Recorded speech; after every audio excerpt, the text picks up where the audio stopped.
Ladies and gentlemen, are you ready for this? Are you ready for what's next? Tell me, are you?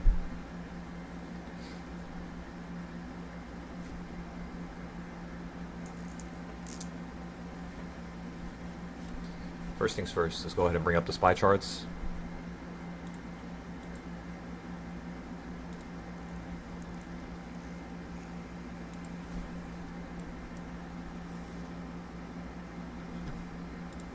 Nice little gap right there.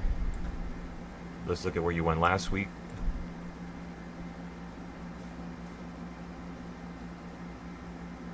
$751. Most likely going to run to 751 and then have some downside. That's what we said last week. And if it doesn't stop at 751, you're going to most likely run to 758.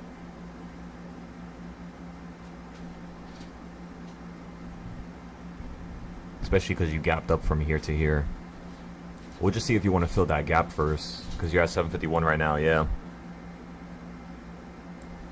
So far, everything that we thought that was going to happen is currently happening. Even on Friday, you falling out the sky, right? You managed to hit number 8 and number 5 on the reversal points. So today's main goal is going to be to see if we can actually hit half of 8, which is 4, and then half of 5, which is obviously 2.5. So first goal is 2.5, then 4.0, and then after that we're gonna wait and try to see if maybe 8 wants to get hit again. Most likely not, though. I could see a high 6 or 7. But yeah, that's pretty much all. Let's go right to our plan now.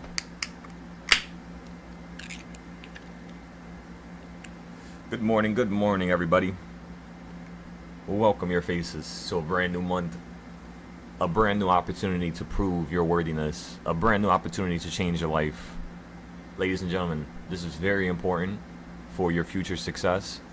You need to be able to have unlimited motivation, and you're not going to have that all the time. So the second your motivation starts creeping away, the second your motivation starts dissipating, that's the exact moment where you let me know, and then we can continue to, bounce ideas back and forth so that it could then build that motivation. Because we all need to be motivated. Some of us are motivated by different things. For me, I'm motivated to be a teacher. I like teaching people. It's fun helping people. To you, it might be different. To you, you might think of something else as, more fun for you or more meaningful. And if you do, that's beautiful. That's perfect. That's what I'm aiming for. Because depending on your rationale and your reasoning, it's going to also describe to me whether or not one loss is going to come your way, and then boom, you're instantly anxious, instantly unmotivated, instantly you're fearful, instantly, you know what I mean? It's just too much chaos in that one moment. So let's keep trying to build it. Remember, in order to have unlimited motivation, you have to first have a moment or a situation where your motivation is completely dwindled to basically nothingness. And if you know what I'm referring to, then you know what was the one thing that made you feel like that and pushed you into that type of mindset. So don't let it happen again, right? Whether it's you getting into a bad trade that you knew you shouldn't have got into, whether it's you rushing into, other trades, whether it's you being impatient, it doesn't matter what the rationale or what the reason is for. Even if I told you I'm getting into a trade here, why are you getting into a trade there? What is your rationale? If you don't have rationale, look towards seeing my rationale, take it, steal it, build upon it, and then now it's your rationale. I'm happy with that, if you guys could do that. But yeah, that's it. Shit like that. That's all I'm looking for.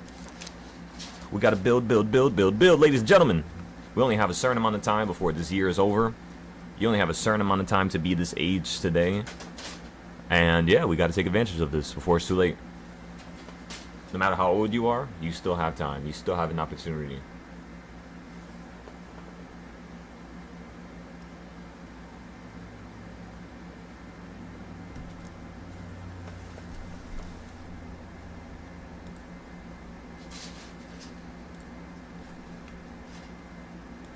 Just copying over my reversal points, getting that ready.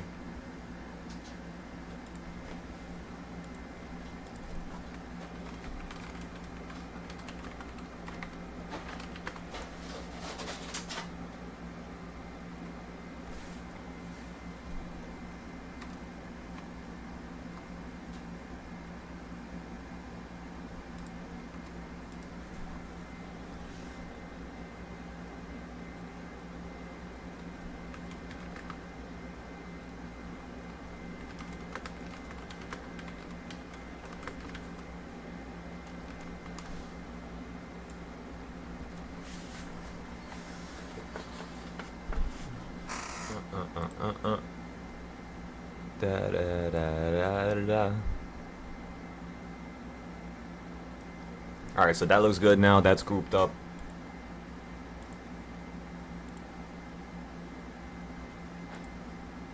Excellent.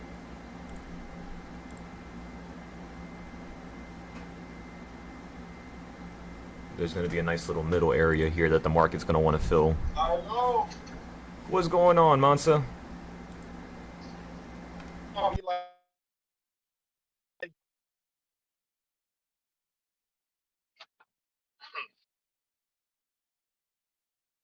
Say that again, doctor. you hear me?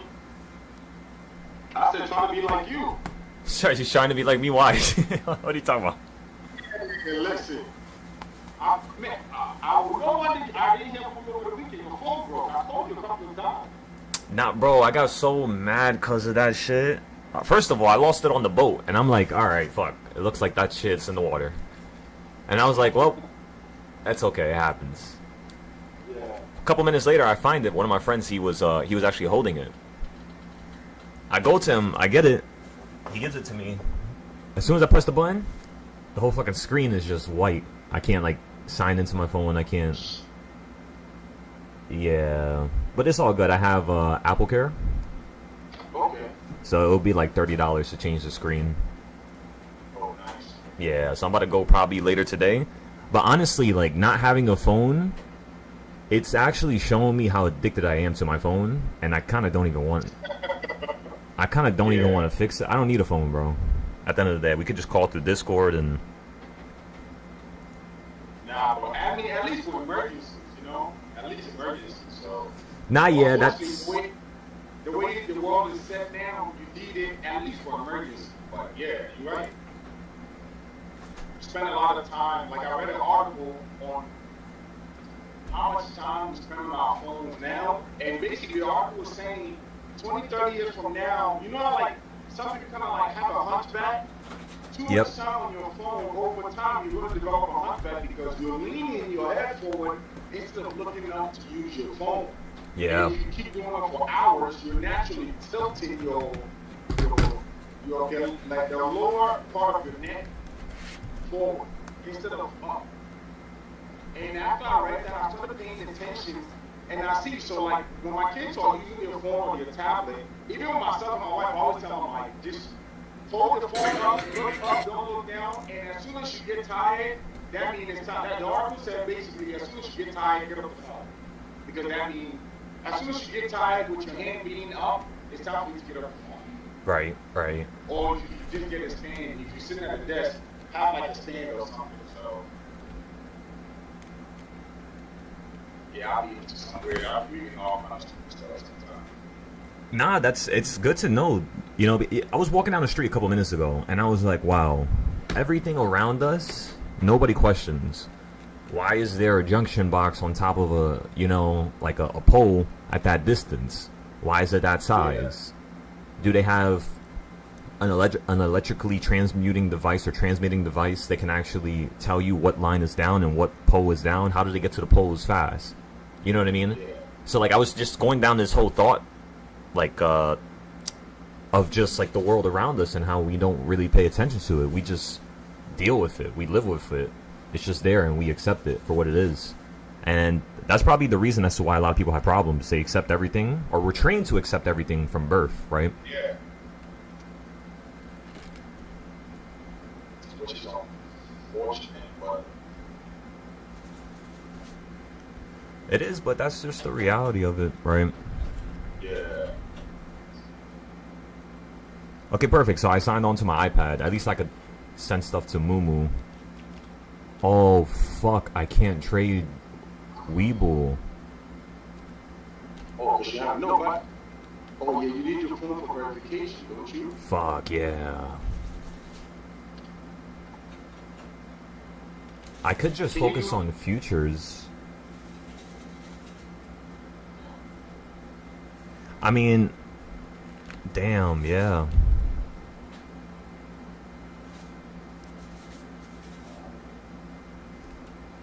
That's not a good thing to figure out a minute before market opens. I mean, it happens. What can you do? I'm just gonna trade futures off of this then.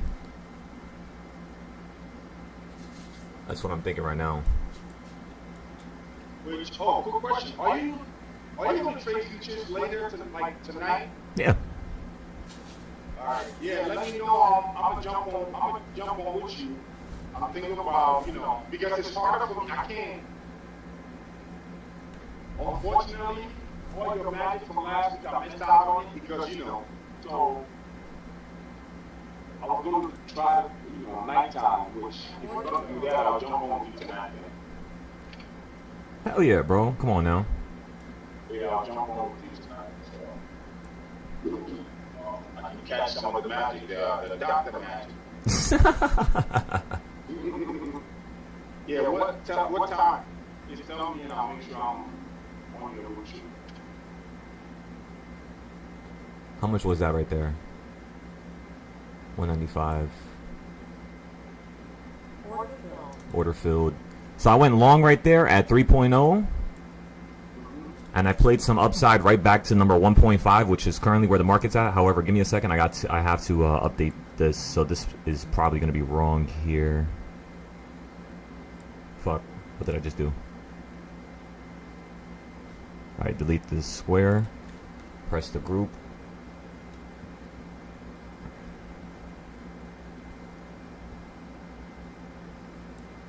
But yeah, so when the market opened up right there, that was not 3.0. I apologize. That was actually like 0.5. So we hit 0.5, held on it, bounced right back to almost 1.5. So now I'm just waiting. I do want to go long here though. But at the same time, there's a big ass gap beneath us. I'd rather just wait for this market to want to fill this gap down here. So the best concept in terms of a trade right now would probably be the put side, to be honest with you. It just depends if this market really wants to get above 749 and 751. If it holds right here right now and you manage to get above 751, you're gonna go up higher throughout the middle of the day, and then potentially we might crash down into this area again. But if we just fall right now, I'm thinking we could still continue to run into the end of the day. Just depends how much of the gap we fill, right? Right now you're only filling about a quarter of it. To fill half of it, you need to drop down to at least 747-ish, around number 1.5 to number 2. And then if we can go past that down here and hit number 4 and 5, this will be a really crispy setup in my opinion. Even if the market wants to crash down lower, what it will probably do is something like this. It'll probably hit somewhere around here, fill the gap, maybe have a bounce somewhere into here. Just depends on how we react right now falling. And even if we don't have a bounce and you go lower like this, you're most likely going to end up bouncing back to either number 8 or number 5. So even if the market really hates me today and hates us and doesn't want us to make any money, even if we do everything right and we knock everything out the park, we still have an opportunity for us to profit here and get out these plays with basically minimal or no losses. So that's what I'm looking at right now. Definitely looks like a good call play here, but we're going to wait. We're going to be patient. I'm looking at some puts on the Mumu options trading competition. I'm looking at 750s.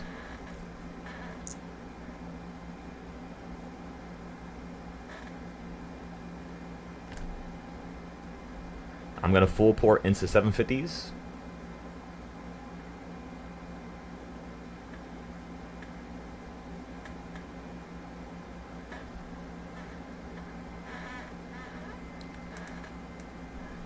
Okay, so for the paper competition, we just got some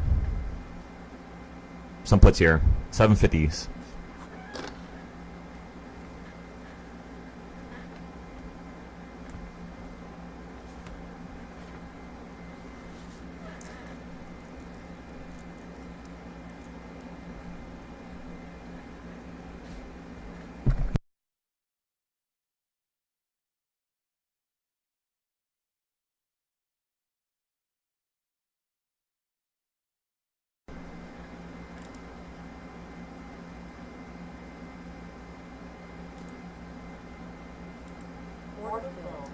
I'm short now. I'm going in with the big accounts.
Again, I'm short up here, right at number 3.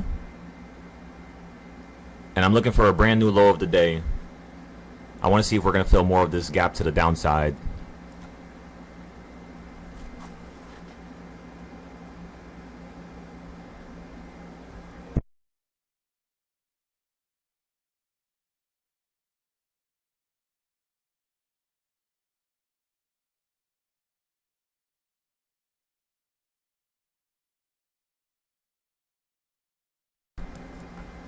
Okay, so what other account can I use now?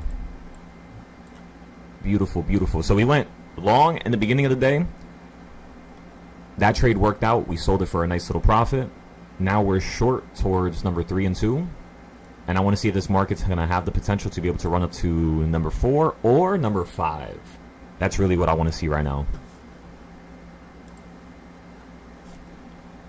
4 or 5. And then in the meantime, this is what we could do here. While we wait for this to take place, let's go look at the monthly chart. Take a little gander.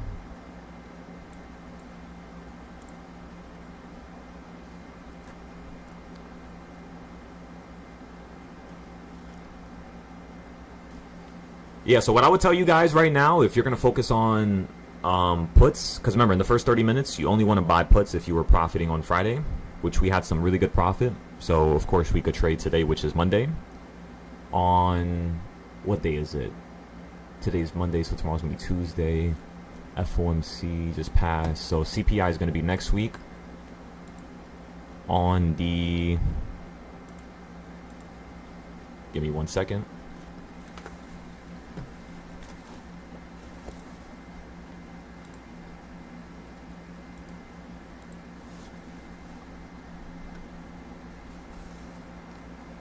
Non-farms.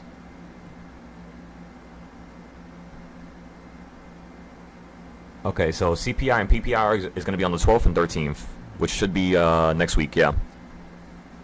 So next week, Wednesday and Thursday, is CPI and PPI. This Friday is going to be non-farm payrolls. So this Friday should get a little spicy. Again, we're waiting inside of puts right now from number 3. Currently for the futures, because I can't trade options since my phone is broken right now. Currently right now we are just waiting. We're up 300 today so far on the small account, the 50K account. This next trade I should be able to be at like I should be at like $700 after this trade here. I'm 3 contracts short. And I want to see if the market can fall down to, you know, to a low down here. If I fall from up here to down here with 3 contracts, I'm going to make over 350. If it falls anywhere to number 4 and I'm still holding these 3 contracts for futures, I'm going to end up making around 700 to like maybe 800 if we can fall down to that low. Because that would be like basically the whole gap fill. Damn near, yeah. Actually, I'm wrong. Yeah, I'm wrong. The whole gap fill would be $1,000. So a little bit more.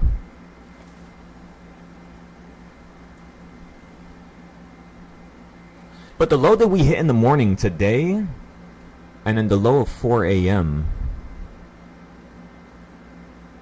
That was 6 p.m. What am I talking about? This is 4 a.m.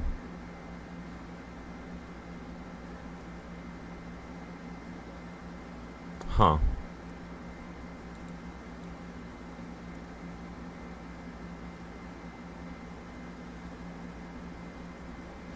Oh, we're getting earnings again?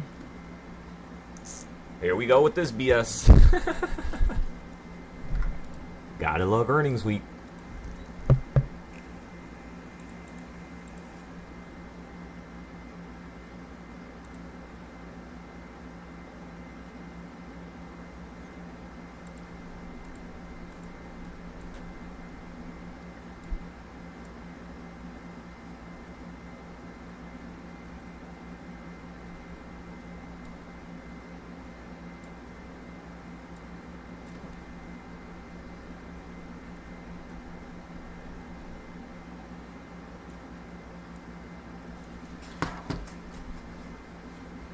Okay, so next up, we're going to fix up some of the charts. I have a lot of classes I have to release soon, so let's just get that done and over with. Since today I can't really trade like that, let me also go check the Apple Store to see if I can make an appointment right now online on my computer. Give me 1 second.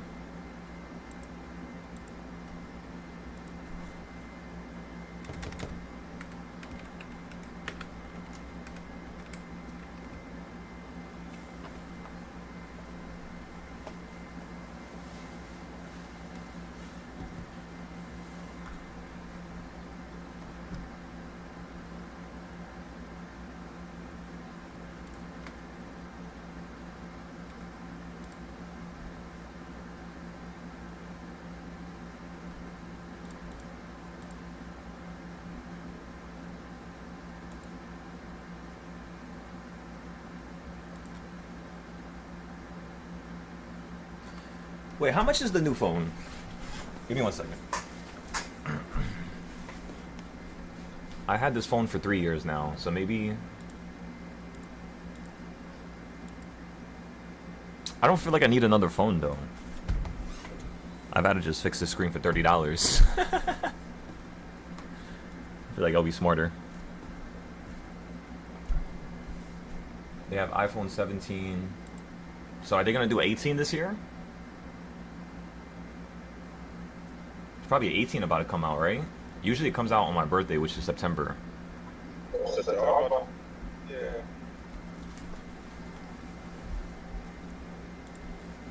iPhone 17 Pro.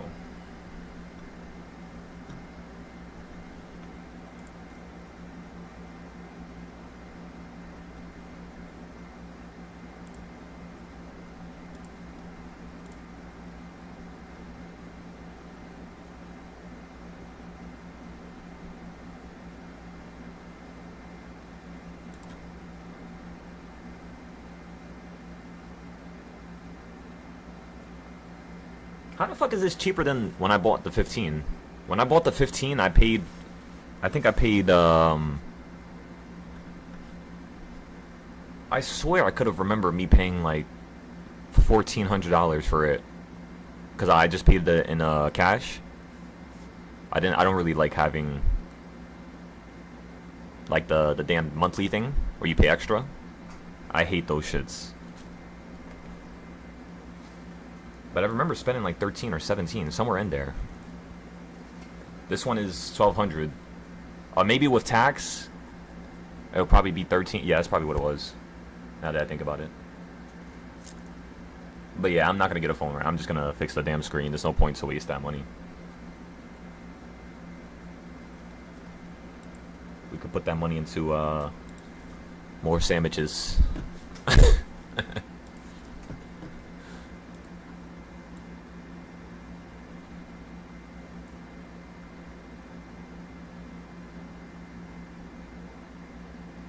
So today's trading style is going to be more smooth, more slow. We're not going to go as crazy and as wild, right?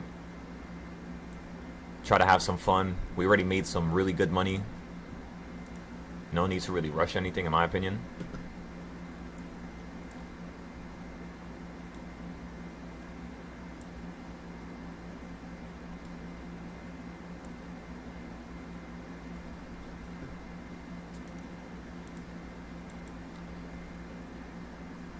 You're holding real nicely on number 2. Alright, so we need to search for different characteristics so that we could build the reversal point trading style. Good morning, Nels.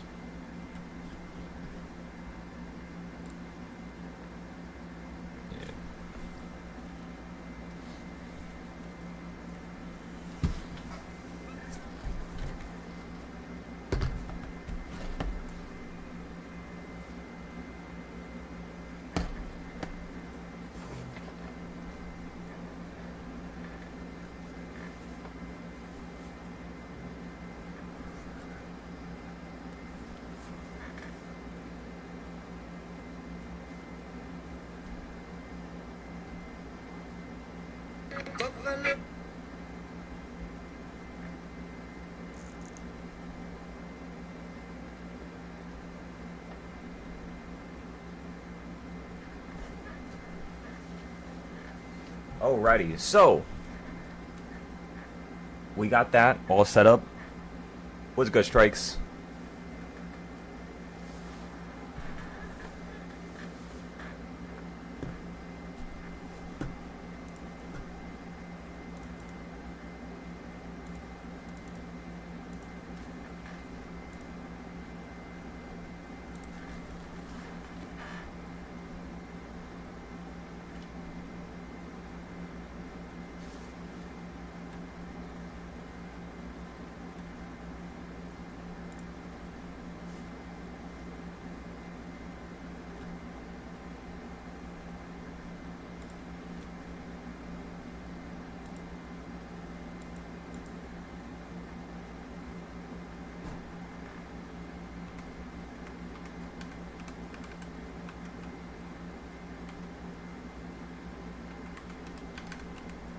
At yahoo.com.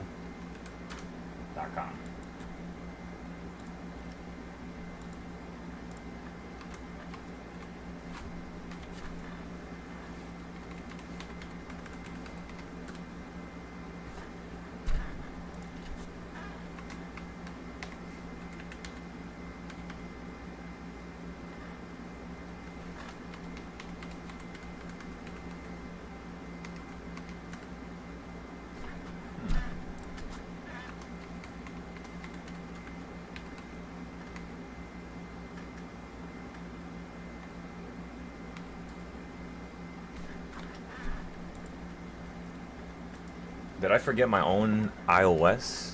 iCloud?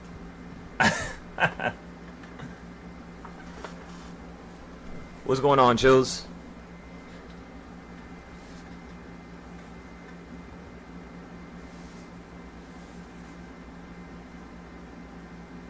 Shadow.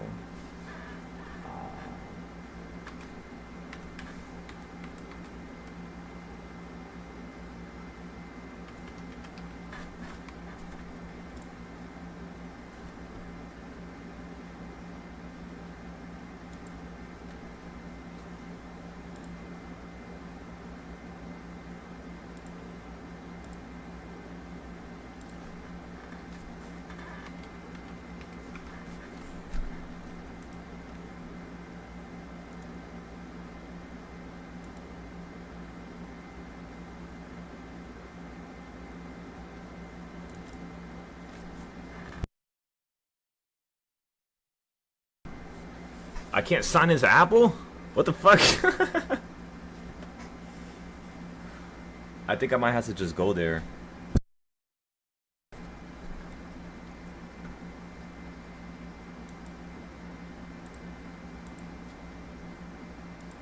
Why?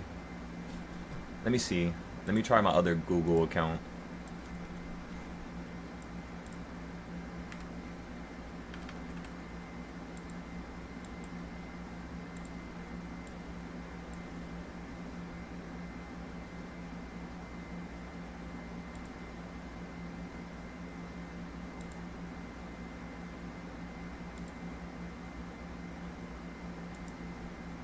It's not on this account either.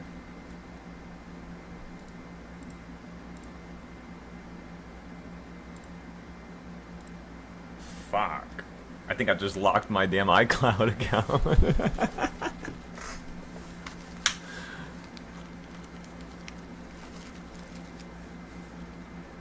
Alright, let me stop touching stuff.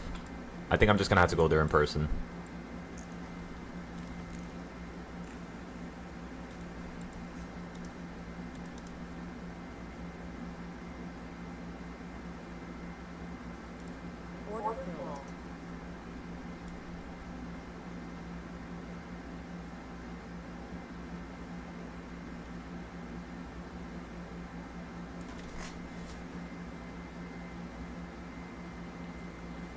I'm sure at the top with another account now.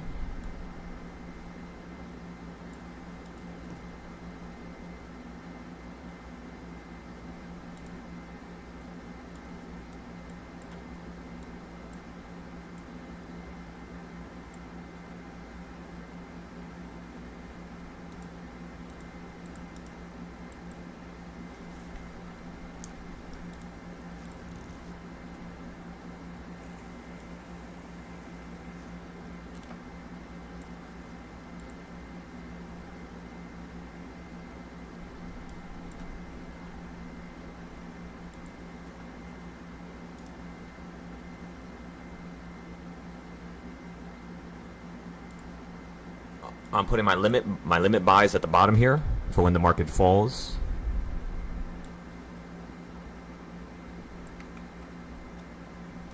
Taking a picture of my trades to show you guys what I'm thinking.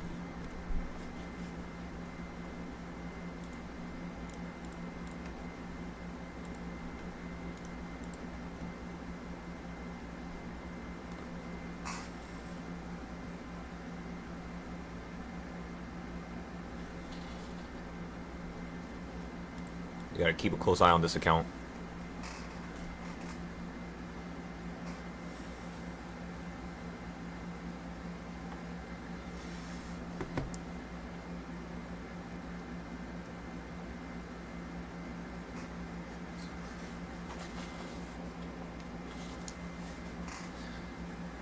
Yeah, me and technologies don't go well together.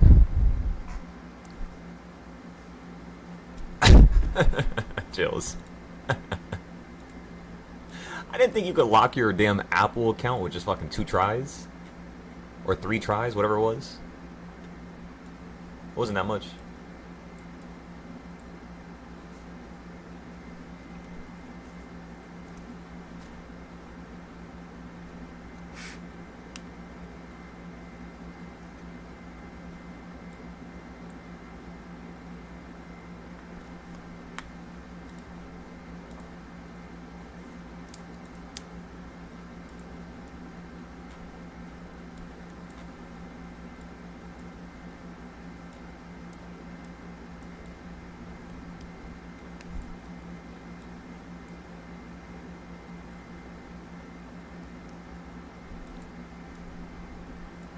There should be a nice little switch up to the downside here. Alright, everybody, I'm buying more puts here.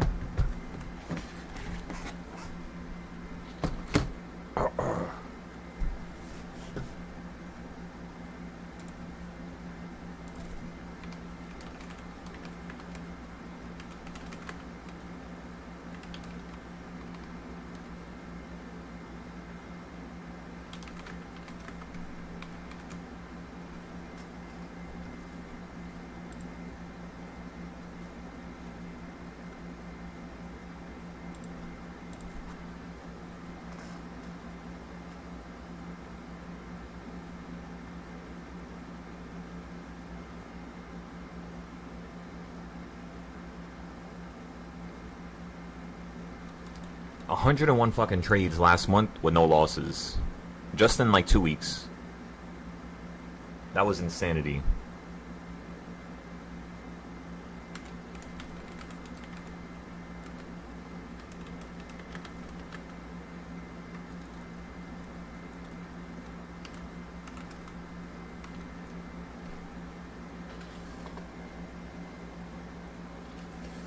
You said, Silo, what do I think about that Top Step 25K account? Yeah, so me and the students right now, we basically just started one on, on Friday. And right now we're continuing it. So, yeah, you should do it. It's smart. And then whenever you, you get an account, Just hop onto the Discord whenever we're trading at night, like tonight, and make your money, bro. Come on.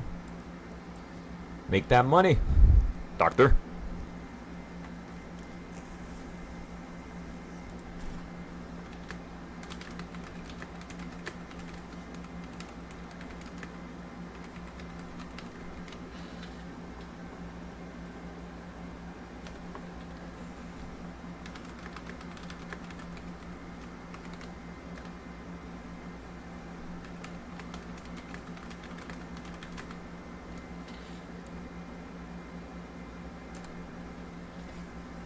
So yeah, just make sure you take things slow, alright?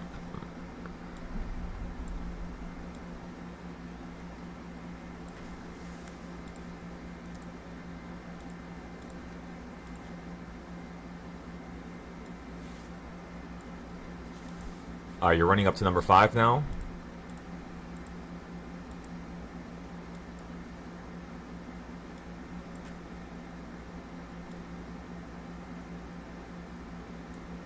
Today could be a 5 to 5 type of day.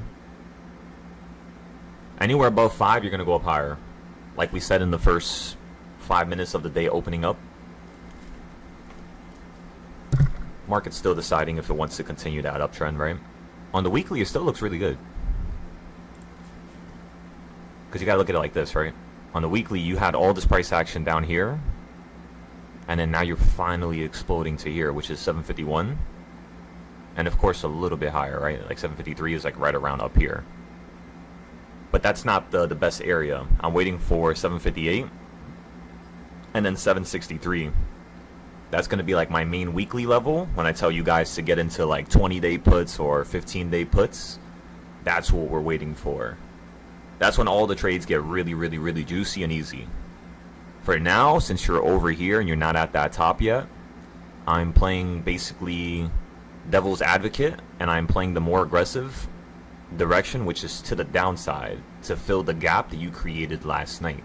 So that's the idea behind it.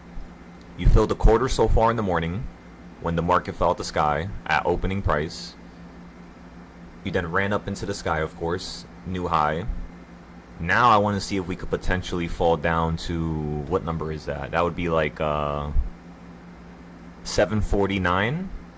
If we could fall down to 749, but what's most likely going to happen here is you're going to run to 754, 756, and then we could potentially get the psychological number to help us out here, and then get a little shutdown, right? $3, $2 is really all we need.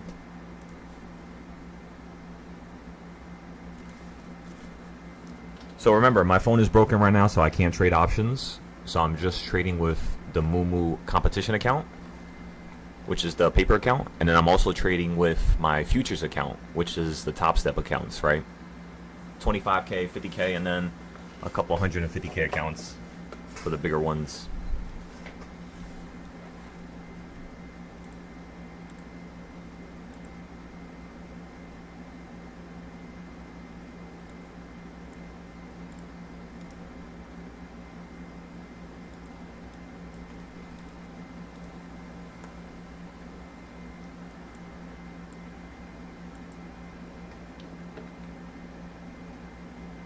Two more minutes before 10 o'clock. Okay, so you hit number 5. Perfect. First goal has been completed, which was half of, what you gonna call it, 5.5, where we got into the damn puts up here, and then we sold those for a small little gain. We also played the calls at the opening price down here. Played the puts from up here. We then got into more puts right around number 3 with a different account, more of a smaller account. And then with that same account, when you hit number 4, we bought one more, and then one more at number 5. So if you get above number 6, all we're going to do on this account is just take a loss. But I'm not talking about when you get above like this. I'm not talking about that. In terms of getting above, when I say get above number 6, I'm talking about the trend would look something like this. Hit the halfway point potentially. Hold on it, and the second you're holding on it and you start to flip upwards again is when I would get out of it, because you might potentially run to 7, or maybe somewhere towards this top portion here before you hit number 7 and then get above it. Because if you hit 7 and get above it, there's a good chance you could run up to 8 or number 10. Because like I told you guys on the weekly, remember, do not forget this. When you trade 0 days, there's a different trading style compared to weekly trades or monthly trades. Would everybody agree with me? Weekly trades are way different from 0 day trades. Meaning I could be in a weekly call while playing weekly daily puts and still be successful. That's what I call my pendulum method, right? Where you're playing both sides of the pendulum. And that's pretty much all we're doing right now. Top portion. I'm assuming that since you're hitting number 5 early, this early, within the first 30 minutes type of early, I'm thinking you're most likely going to fall straight easily back down to opening price. Easily. And then potentially even lower. You might fill the rest of this gap. So if you guys want to use my pendulum method, how would you do it in this scenario? Well, what you would do is you would go to the options board right now. You would look at options for opening price, which is 749s or 746s maximum. That's the distance you want to get away. 746 options cost $15. So what I'm going to do here is I'm going to buy a 746. And then I'm going to also buy a 749. And then we're going to rate whichever one does the best by the end of the day. Sounds like a plan? Or not by the end of the day, maybe like middle of the day, like 12 o'clock. Okay, so the first option I'm getting is a 746 put. On the paper account, again everybody, on the paper account, we're testing things basically live together. This is how I do it privately when I'm by myself. And then we're also going to buy a 749. Those cost, so the other ones cost 15. The 749 is a slight bit closer, so it only costs around 28. That's beautiful. So market fill. Every time I buy something, me personally, I market fill. Whether it's futures, whether it's options, market fill. Because if I know in that moment I want to get in and I don't get filled, that's going to be a problem, right? I'd rather me get filled and then 5, 10, 30 seconds later me be like, shit, maybe I shouldn't get into this, and then sell out for a loss and wait, versus me living with unfulfilled potential that I could have, dealt with. Just has this happened to me many, many times in the past. You guys know how many times I would have held an option and took 10K to 100K in one trade? More times than I could probably count within the next 30 days straight. That's how many times. It's been extreme. Almost every single one of the trades that I get into at number 4 to 5 yield 500 to 1500% trades. Now, the part that sucks with options is the fact that you have theta. Theta kills your contract. So with futures, if I buy off of a location, for example, right now, everybody watch my screen for a second. If I'm playing futures, right, and this is what my charts look like, and I buy puts right here, right, and the market stays right here right now, and it doesn't go nowhere else. Then, 1 hour before 4 o'clock, the market falls from up here back down to this dotted line right there. Something that looks like this, right? Up there to down here, right? Let's just say something like that. By the time it falls down, I'm going to be profitable. Even if I bought at 9 o'clock in the morning, because there's no theta with futures. With options, if I buy the second it hits a certain level, even if it's a really good level, like an A+ setup, and this is the thing that sucks. This is why people get really confused and they don't know the difference between A setups and B setups and C setups. Because they'll get into an A setup, just like you're at right now, and then they're going to wonder, hey, why isn't this A setup working out perfectly? First thing I'm going to tell them is, what is your weekly and monthly charts looking like? This right here is a monthly chart. This tells me that you're in the middle of an area, which means the best area to buy in general is only really up here. I'm going to change it to a different color. It's only at that orange circle and at this orange circle down here. Meaning the simple fact that you did not hit these orange circles is the reason why I didn't put a lot of money into the market yet.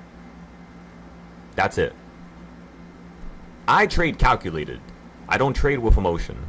I look at my chart, And if it says this is an opportunity for us to fall from here back down to this line, because that's exactly what you did this morning. It was just the opposite reaction if you really look at it. So, like, just look at it down here, right? You fell out the sky. You hit down here. I guess I should move this stuff to the right. So, now look at it. I don't want you to look at that line right there. It hit the middle of the area. There's two middles, right? There's one right there. There's the middle, which is the absolute middle of the top and bottom. There's like a miniature middle. And then there's another middle point, which is down here. Do you guys see how the market hit that, held, and ran to the top middle point? That's an equal reaction. That's another one of our trading styles. And it works for pretty much all of the trading styles. So, if I look at last week and I look at Friday, and Friday says to me that you were below this box down here, you were below it, and then you jump back into it, what this tells me, ladies and gentlemen, is that equal reaction on just the last 2 days is actually up here. You know that, right? That's what I'm telling you guys. We're just trading with small accounts, small amounts, a little bit at a time. We're going to get in on the A+ setups, which is number 5 on the reversal points, because we might see a nice little reaction. Even if we don't get a reaction to the line, which is right down here, we could still get a reaction to the middle point. And while I'm looking at this, I'm trading my options. So that's why I'm not really worried.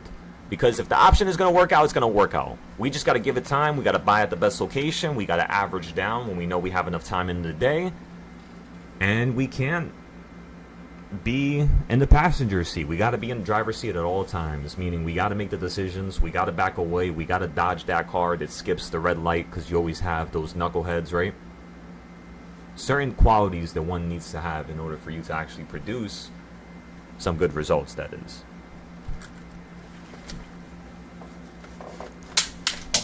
Oh my god, I just dropped everything like fucking Sonic. All my coins went everywhere. Yo, going fishing yesterday was probably the best thing I've ever fucking done in at least the last 4 years. The only thing I've done better than fishing, in my honest opinion, if I'm being a little bit, what do you call it? I don't even know what you would call it. But teaching. Teaching was like the only thing that I've ever done that has been funner than experiencing that. Being on a boat with a bunch of good people, music blasting. And I'm not talking about a little boat. I'm talking about a 3-story boat. That shit was so nice. Because like they do events like that around here where I live, where a bunch of people could go on one boat. Not a bunch of people. Not like filled where it's like sardines in a can. It's enough space, you know. It's really, everybody has enough seats, enough fishing rods. There was at least like 20 fishing rods, 25, 30 fishing rods, something like that. So yeah, John, I think I got a little taste for the start of it. Those worms, I didn't even know there's a difference between the damn worms that you had to use for the size of the fish. I mean, it makes sense, logically, of course. But I never actually knew that. Yeah, it was so much fun, John. When I go down to you in Georgia, shit. Remember, I can't right now because my phone is broken. But yeah, whenever I can, I took a lot of pictures on my camera. I brought my camera over. One of my batteries fell in the water, unfortunately. I think it was a new battery too.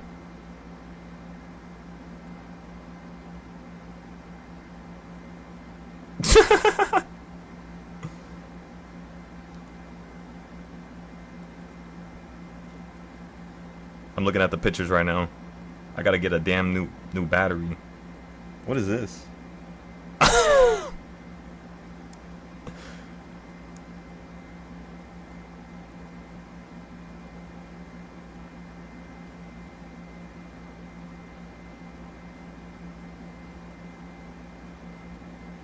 Battery is exhausted, yep. Alright.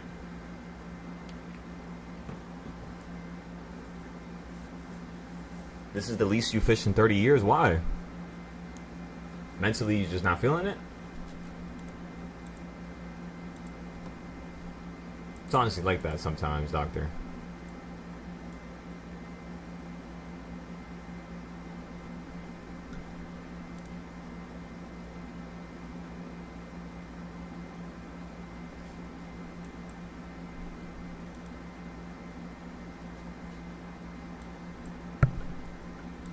New 5-minute candle. Currently, it is now, drum roll please, 10:10. 10:10 news. Oh my god, how annoying that was, going to school every morning and hearing that shit in the car radio. But I guess you can't complain, because some people didn't even have the ability to even be taken to school in a car. So I guess there's two perspectives, isn't there? Jinx, get out from under your cage, please.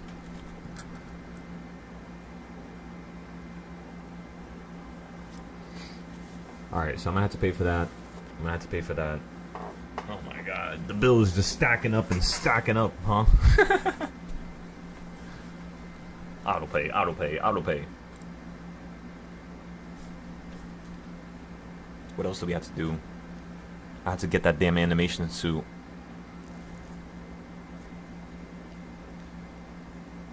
I have 2 of them. I need 3 more. Each one costs 2,600. So today, my goal for the futures, for my bigger accounts, is going to be to at least try to make like 4,000. We're going to start this month off very, very small.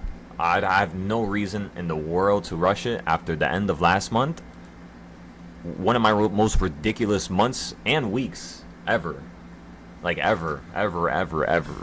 And right now what I want to do is, instead of just passing it and acting like it was just a one-hit wonder, or it's never going to be that good, it's never going to grow, because sometimes we internally talk to ourselves as if we don't believe in our own selves, no matter what level you get to. For example, if you're a man or a woman that can make $1 million and you make 5 million, how were you when you made $1 million? Well, you got stuck. You didn't feel like you could make more than that. You didn't know how to. You were scared. You didn't want to lose it. All these emotions that never happened, that never came to you when you were at 100K, 300, are now happening at a certain level. What that means is simply your confidence has outgrown your understanding, your ability. And when your confidence, gets kind of like thrown in the dirt and you're no longer confident, what that means is that your ability needs to be, just a little bit more trained. You just need to understand what to do. That's all it is. You just need to be given directions. The first step in getting directions for whoever we are, because all of us are different people, we all learn differently, and we're all at different levels. We all want different things from the world. So the first step is to highlight the good and the bad of what you're doing. Making money is a good thing. Yes, it is. What's the bad about it? Relationships, the way it can hinder your own success, the way it could put you into trouble, the way it could get you hurt, right? The way you could spend money on things that you shouldn't really be spending money on. Then you start developing bad addictions. Various ways that money could hinder, your own success. And that's what I want you guys to think about. Whenever you're making more money, before you make more money, is the reason why you are not making money due to the fact that you are currently hindering your own body and potential? And if you were to get that money, you would probably kill yourself, probably have a situation where you might, run into problems, or, might have some type of issue. Not literally kill yourself, but I mean like completely destroy oneself, And that's what you have to realize. You have to have yourself grounded from the start, so that while you're achieving success, there's nothing really nothing really foreign that's kind of attacking you right now, let's just say. Problems that you didn't think about in the beginning. You thought about everything. You had a full plan, you had backup plans, you had ways so that you could bounce back. You had people that can always, chime in and always help out. You had a village, you had a group. Various ways that you can keep yourself in line and in check. And my favorite way, to be honest with you guys, is having a community. Having a community and everybody being honest with each other, stating their weaknesses, their strengths, allows others to grow very rapidly. I don't know if you guys didn't notice that or whatever it was, but yeah, with communities it's so powerful with how quickly people can learn the trades, the notes. For example, John sends a note, Monster looks at his note and he's just like, wait, John, what about this? What about that idea? What about this concept? So before I even chime in and tell John what he could improve, you have the students chiming in and helping each other, which then refines the person who said it and unlocks a new level for the person who's hearing it, because they're hearing it now not only from me but from somebody else, which is like when you hear something more than once, it probably has some truth to it, right? You said take a look at the mini Discord. I'll take a look right now. Give me 1 second.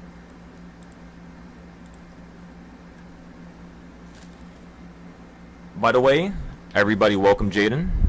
Is that how you say it? Jayton? Let me know if I'm saying it wrong. Yeah. Oh, it's just Jaden, right? Yep. I'm not gonna lie to you, that's a fire way to pronounce it. I never heard that before. Thank you. Nah, no doubt, bro. But yeah, welcome to the family. Let me just get over with this, and then once we're done with this, I'll give you some. Okay, so because you're down 450 right now. Okay, what area did you buy off of? So you bought off of the fifth reversal point. What strike price did you buy now?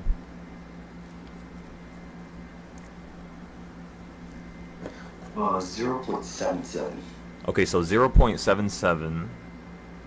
So that's how much you spent for it. So what was the strike price? Like 753, 752. Strike price was, let's see. I'm not checked out on Mumu, do you know? On Mumu, it's basically okay. So you would click the options board. You would go to the chain, and then when you're looking at the chain, calls or puts. This time you got to put. Okay, so you bought a 752. Now, how many contracts? I got 86. Okay, so we're gonna have to go. We're gonna have to go over. Yeah, it's way too many. Because remember, the first. What did I say for the first day? When it comes to trades, because technically Friday was kind of the first day, but it was like half day. Gotcha. So today was like the first day. Okay. So yeah, just for the next trade, use less capital, and then when you use less capital, for example, let's say if I get into a trade and I spend 3,000.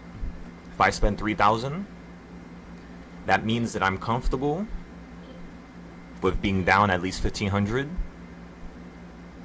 And still seeing if the market has the potential to finish the move.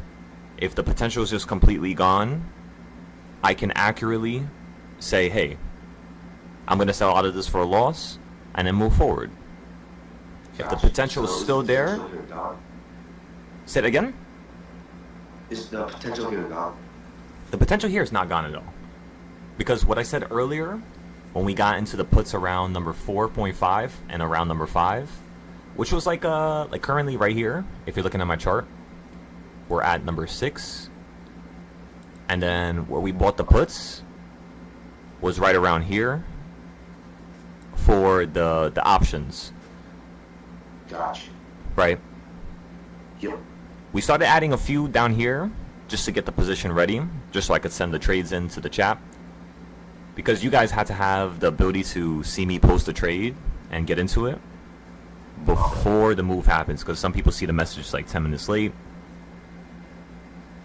So besides that, we bought off of good setups, A plus setups, A and A plus setups.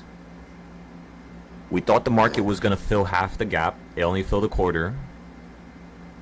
The market's currently at one of the more extreme ends of the dynamic, like of a day's move Okay. from Monday to Friday. you're doing one of the more extreme things that week. However, if we look at what Friday did, and if we look at the rest of last week, this should be able to give us, you know, a little bit more information. So last week you hit number 2, you fell down to 8. You didn't really slow down like at number, you know, 6. You just went straight through it, right? Yeah. And then by 10:15, you were already at number 8. And then after that, you ran up to the opposite sides, number 5. So what I'm thinking right now is that you gapped up, filled a quarter of it. You're at more of the extreme end. So we bought, let's go put some circles here. We bought some right there. We bought some right here. And then I'm about to buy some in a second here. And then, like we said before, if it goes slightly above and then falls below it again, that's okay. But if it goes above and starts to hold, that's a sign that this market does, in fact, want to head up higher. So we'll see if it gets above number 6 and holds above it here. Because then, now the potential is, you know, disappearing. So again, remember, let's just say I put 3,000 into the trade in total, which means I bought, let's just say, 10 contracts for $100 down here. That's 1,000. And then you ran up, you know, up to here. So now the contracts were a little bit less, 80, 70. And then I buy the rest of them up here. So let's just say I now have 30 contracts. What I'm then going to do is wait at least an hour to 2 hours, because sometimes when you hit number 5 and 6, you tend to consolidate. So let's just say right now we consolidate. When you hit number 4.5 and 5, we bought 2 options for you to specifically fall down to opening price, which is 748, around here, 749, and then for you to fall down to 746, which is down here. So again, Jaden, let's recap this real quick. We gave you the overall blueprint. Now let's run it back. Morning, we said puts, market fell. We went to the calls, market ran up. We got to the puts again, market fell. Market continued to run up. We started buying into the puts around, you know, beneath number 4 for the small futures accounts, which is okay. We could just average down at the top. For options, we specifically bought here, though, 4.5, then 5. And then right now I'm about to buy more, which is going to be at number 6. And then I want you to take a look at Friday again. Now look at my circles where I bought. Look at how extreme it is. And look at Friday. Friday we bought at 5. Averaged down at 7. Bought a tiny bit more at 8. And then the whole entire rest of the day you were running pretty much to the opposite direction. First move was to 3. So that's about, what is that, like a $5 run up? So let's just say we got a $5 drop from here. Let's go ahead and look at the options contract. You said you had a 752. Currently those are $35. So if you had a 752 call put, $35. If you fall down $5, this option is going to go to 753, which is going to cost $50. Then it's going to jump to there, which is $73. That's 2 strikes. Then it's going to jump to 114, then 180, then 260. So if this market right now falls right back down $5 from this high, which is the 754s, you would be looking at $170 to $260 a profit for each contract. So now you got to think about that. Does that mean that there is potential? And the answer is, of course, yes. Yes. Now, if you only do a $2.50 drop, is there potential for you? Let's think about it, right? Because sometimes, some days, let's say if you buy off of an A+ setup on any one of my trading styles, there's some days where you could still go against it a little bit, but as long as you leave yourself some room to average down, like on, for example, Friday, bro, I was buying so much puts right here towards the end of the day. Once you got above number 4, puts, straight up to 5, puts. And look, all it took was 5 minutes for me to get rewarded. Because of how fast the drop was, the implied volatility will ramp up so quickly and the contract value will ramp up so quickly. And this is the only time that options actually makes more money than futures, when you're doing crazy moves like this, because the ramp is so extreme.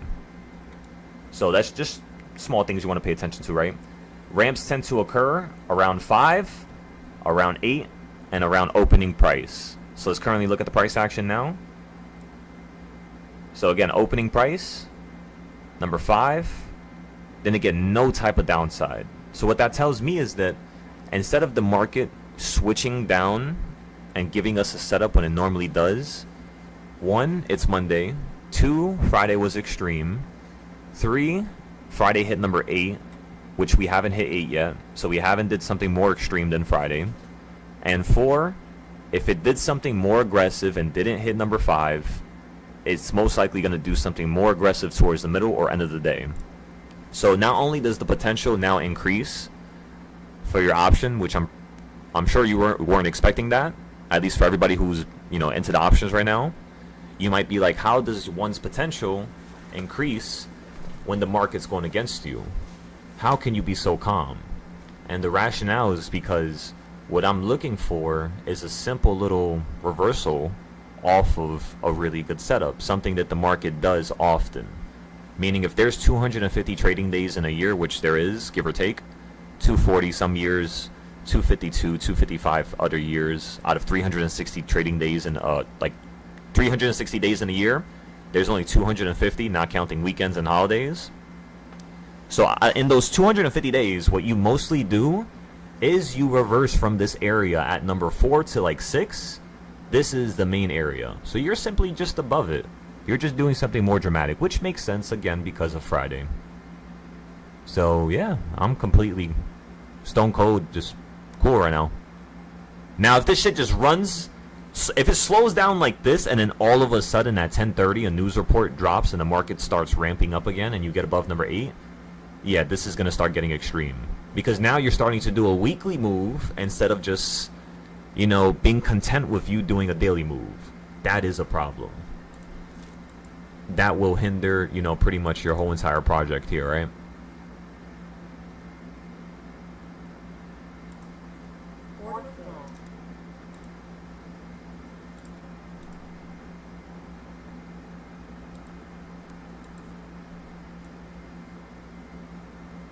How much contracts do I have on this account? This account I have...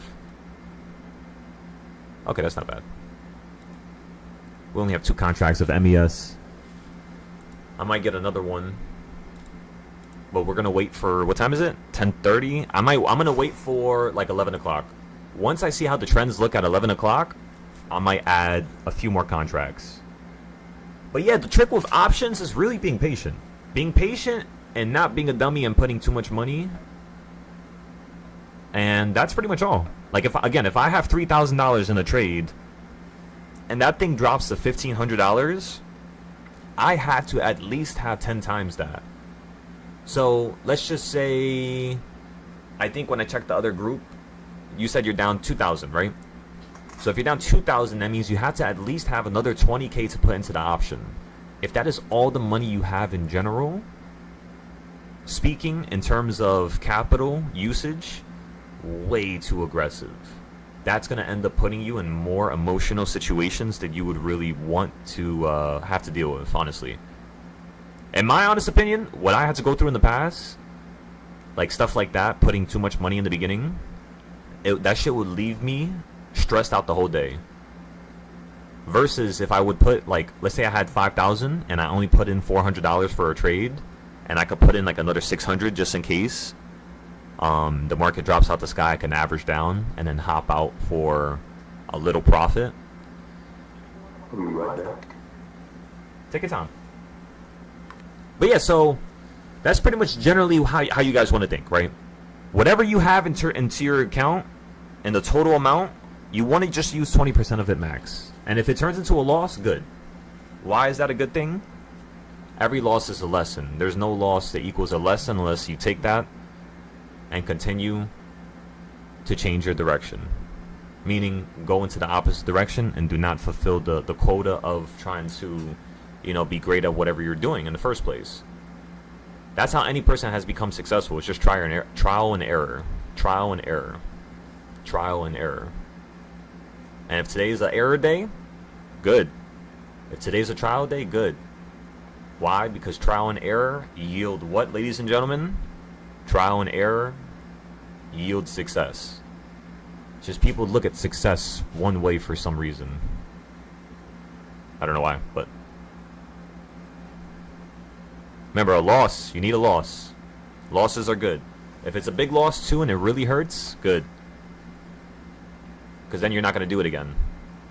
If it's a small loss and it doesn't hurt that much, you're most likely going to do it again. Like when I sold my car when I was 22 years old and threw in the $3,000 that I got from it, and then 2 days later I ended up losing all that money. Now I have no car, and now I have no money. Wasn't it smarter for me to just use 200, 150 like I did in the beginning? Because I was trying to force it, you see? So anytime you try to see yourself forcing like a situation or, you know, or a certain moment, just recognize that you can't.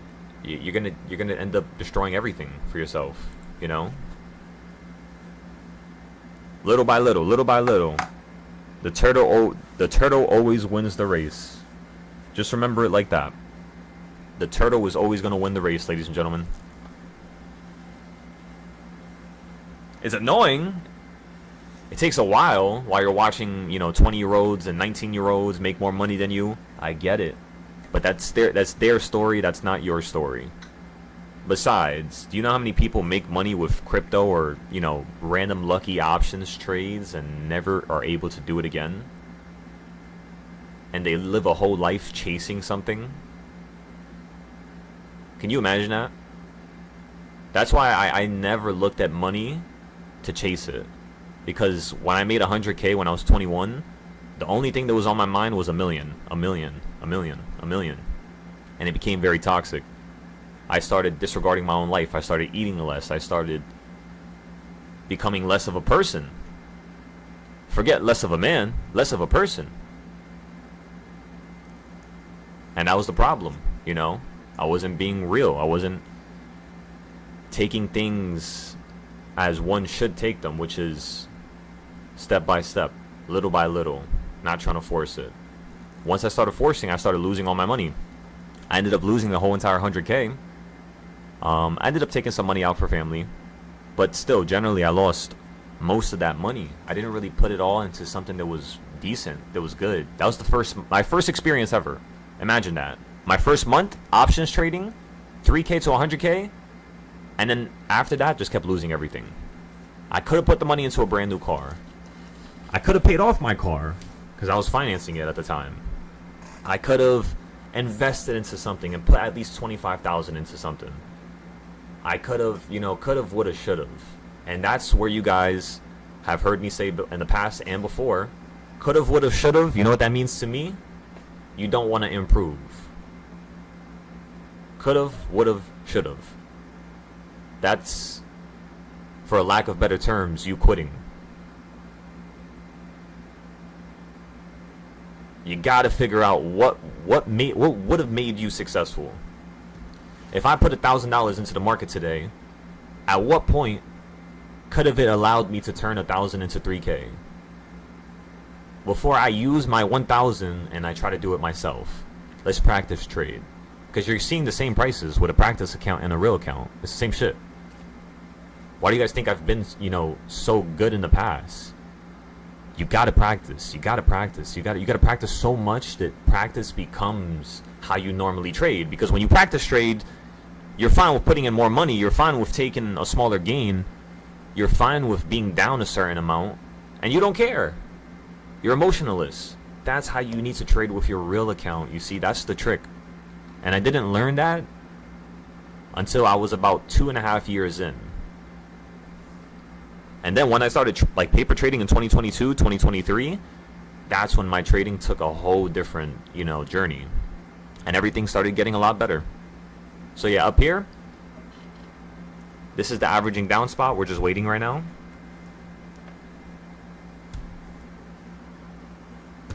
I bought more contracts on my whatchamacallit,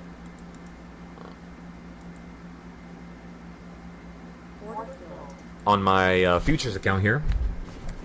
For the cheap contracts, we're gonna average down on both of them. We're just gonna buy 1 and 1. Because remember, we bought 1 and 1 because we said we were all gonna test something. Because today's the first day of August, and what did I tell you guys on Friday? I told you guys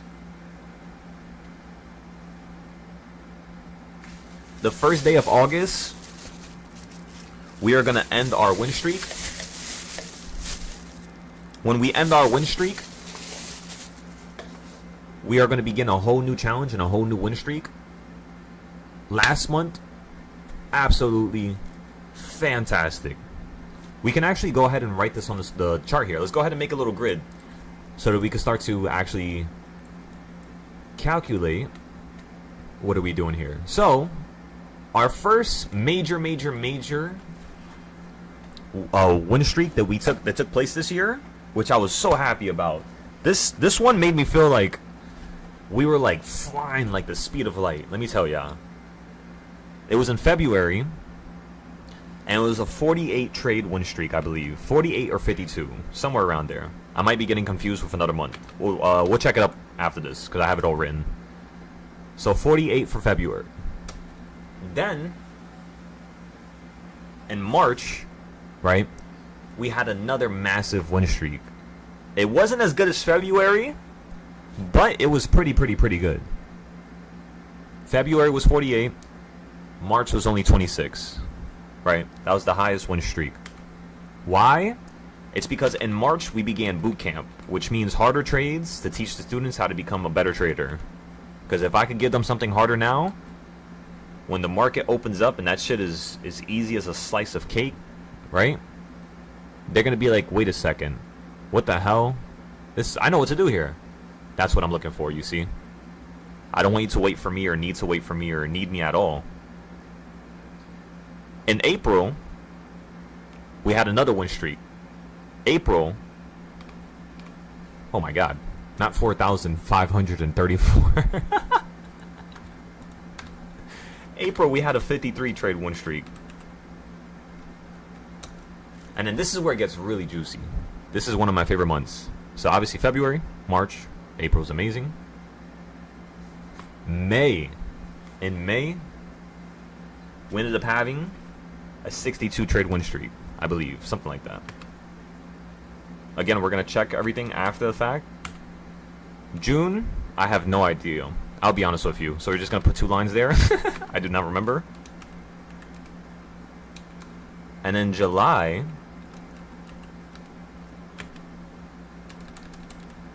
we blew every month out the water. 101 for July. Just in the matter of 2 weeks or 3 weeks. Because the last week was 69 trades. And then the week before was like 30 something.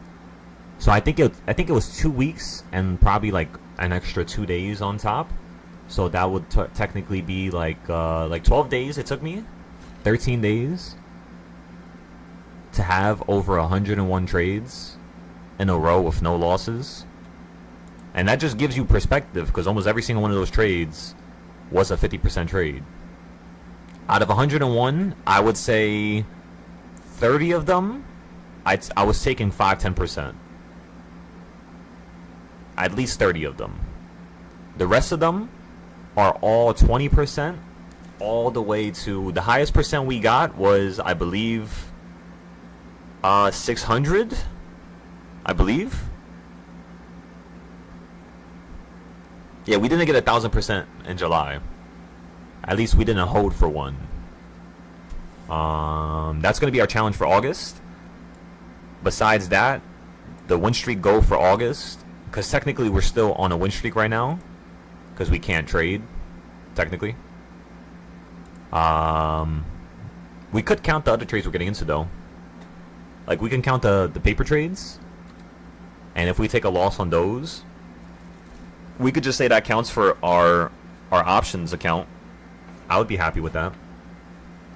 Because remember, whether it's real, whether it's fake, the trick here is being able to understand how one trades with a practice account so that you could trade the same way with your real account. So if I have 5,000 in a practice account, how much money am I going to use? Jaden?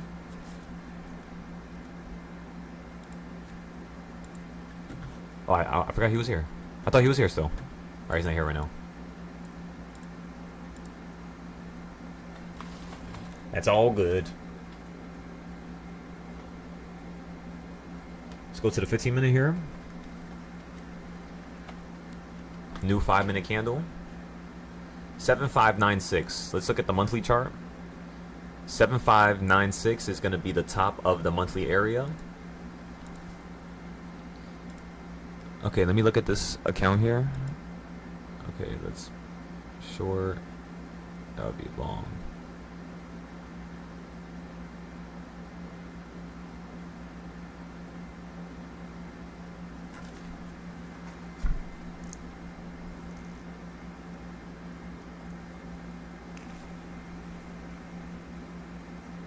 Hey, so. There we go.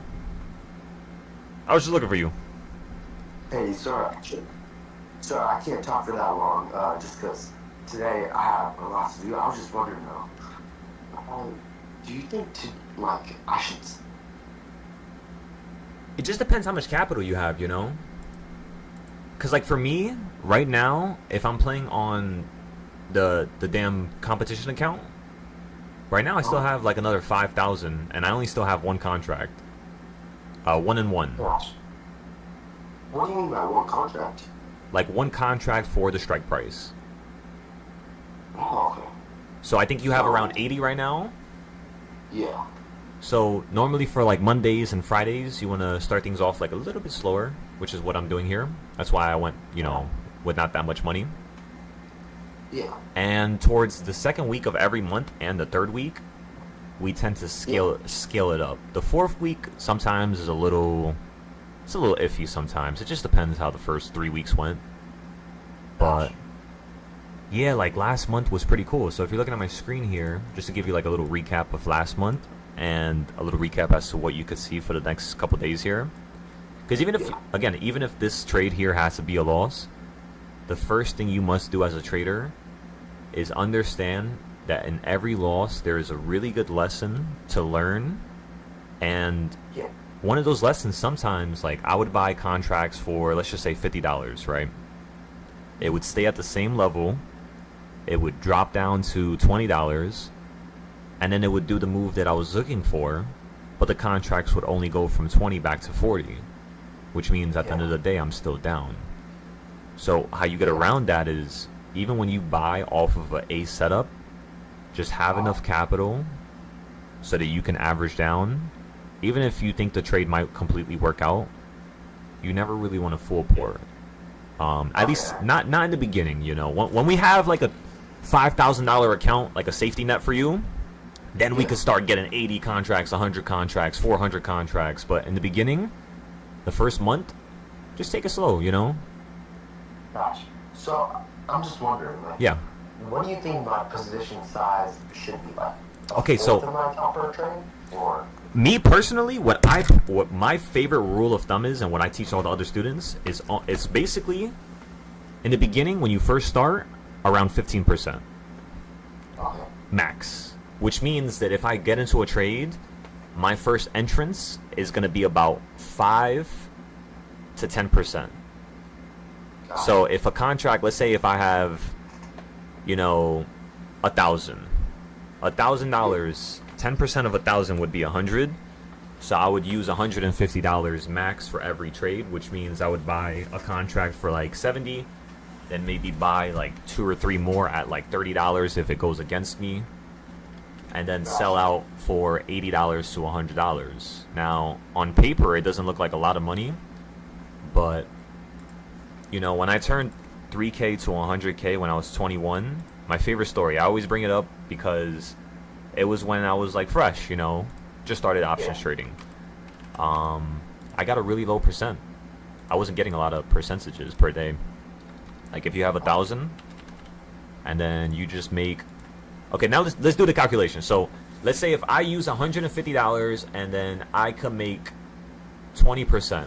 So let's go here first, and let's put 150, and then let's put 20% for 1 day, and let's calculate it. So that would be $30. Yeah. Right. So day one, if I have $1,000, for every trade that I get into, it's $30. Now, how much trades does a person normally get into when they're in my groups? Normally about 2 to 4 a day. So that's about $60 to about $120 a day. Now, when you add that up over the course of 1.5, let's just say 1 month, which is, there's only 20 trading days in a month. Yeah. By the time you hit like the end of August, like August 31st on Monday, you would turn $150 into $6,000. Okay. So do you see how it's so powerful to compound and to start with a small amount? But most humans, the way our brain works is to kind of look at the fact that the grass might be greener on the other side. Yeah. But the whole entire time, the grass is always greener where you stand. See, I have one really quick question. Yeah, go ahead. So right now, if I sell, I'm down 45 or 4,300. Okay. Do you think I should sell right now? Okay, how much of your account is in that trade right now? I feel like you might be a little mad at this. Most likely, but it's okay. Around all of it besides $917. You said 917 bucks? It is nine. $9,000? Yes. Holy fuck. Okay, so you have $9,000 into it. You're down 4,000. So yeah, around half. Around half of your account. What I would say right now is there's 2 rules of thumb. This is what I have learned in the past. If for any moment I feel like maybe I put too much, even if I'm down, let that be the lesson. Because you can have that be your lesson, and if you want that to be your lesson, we could work back from that, and by the end of the day, using that 9,000, make back at least 2,000-3,000, right? So that you're only down 1,000 on the day. Or you have to have the opportunity where you're going to be down 6, 7, 8,000 within the next couple minutes here. Maybe not next couple minutes, maybe the next 30 minutes, 40 minutes, an hour. So what you would want to look for is your decision. Do you want to just take a loss right now? Me personally, because I still have a ton of capital to average down, I'm going to take decision number 2. Decision number 2 is basically going to be to wait, because it's only 10:30. You know, it's like the day just began. Yesterday at 10:15, you hit reversal point number 8. Today it's 10:40, and you're only hitting number 7. Contracts are taking a beating though, which is pretty good, because what that means is that for the next couple of trades we get into, we should see cheaper prices, which means the trades that we're currently in, yes, might get, slapped around. But here's the problem. After everything I just said, the fact that I have extra capital to average down, the fact that, I'm okay with staying in this trade. Yeah. You have to think about it, because again, it's still early. You still have the opportunity for your contracts to go back into value, and massively into value. I'm just afraid that my thing might go to 0 and get delisted. That's like well, no, that's you had to think about it like this. That's not really a fear that you want to have as a trader, though. Because as a trader, your last fear, you already know you could lose everything before you even get into a trade. That's like an automatic type of, understanding that we all have. So just don't really be worried about that. More so, be worried about if you're going to learn your lesson here. So while you're in the process of a trade, just imagine you're like somebody viewing it in third person. It's going to hurt. It's going to burn. You could take a loss here and bounce back within the next couple of days. I could teach you how to do it. Or you could be hard-headed, choose your path, right? Which was to put more money into the trade. Because remember, more money into the trade in the beginning automatically usually yields a loss. So it was a losing trade, even though you bought into an A plus setup, because of the amount of capital that you have and you're using. But yeah, I gave you 2 decisions. I want you to make your own. Regardless of what decision it is, I got you. We'll bounce back. See, my thing is though, I don't know how it works when it goes into new highs. Oh, I can explain it. Okay, so one of my trading styles is called psychological numbers. Yeah. What that means is basically every time the market is running into a high or it's falling down into a low, there's these numbers that for some reason it oddly is attracted to. It oddly likes to... Say that again? Like 755? Well, not really 755, but you want to more so look for the beginning character in any, not the beginning character, but the last number in any group of numbers. So if the groups of numbers that are here are 756, you want to look for the last number, the 6. Which is kind of funny, because if you look at where the market opened up this morning, it's at the level that I told everybody the market was going to hit on Friday, which was 751. Oh. So if you get above a 1, you're going to run towards a 4, then a 6, then an 8, then a 9. If you get above 9, what is your next goal, doctor? So? Or 10? What was the first number in the groups of numbers that I was saying? 1. 1. So if it gets above a 9, let's say 749, your next goal is technically 751, right? After 754, your next goal is technically So after 751, your next goal is technically 754. After 754, it's 756. So if I go ahead and show you where I created this, it was in 2024. I was teaching 2 groups at the time, and I noticed how in October of that same year, we got to go all the way back. So where is October of 2024? I got to go on a 2-hour.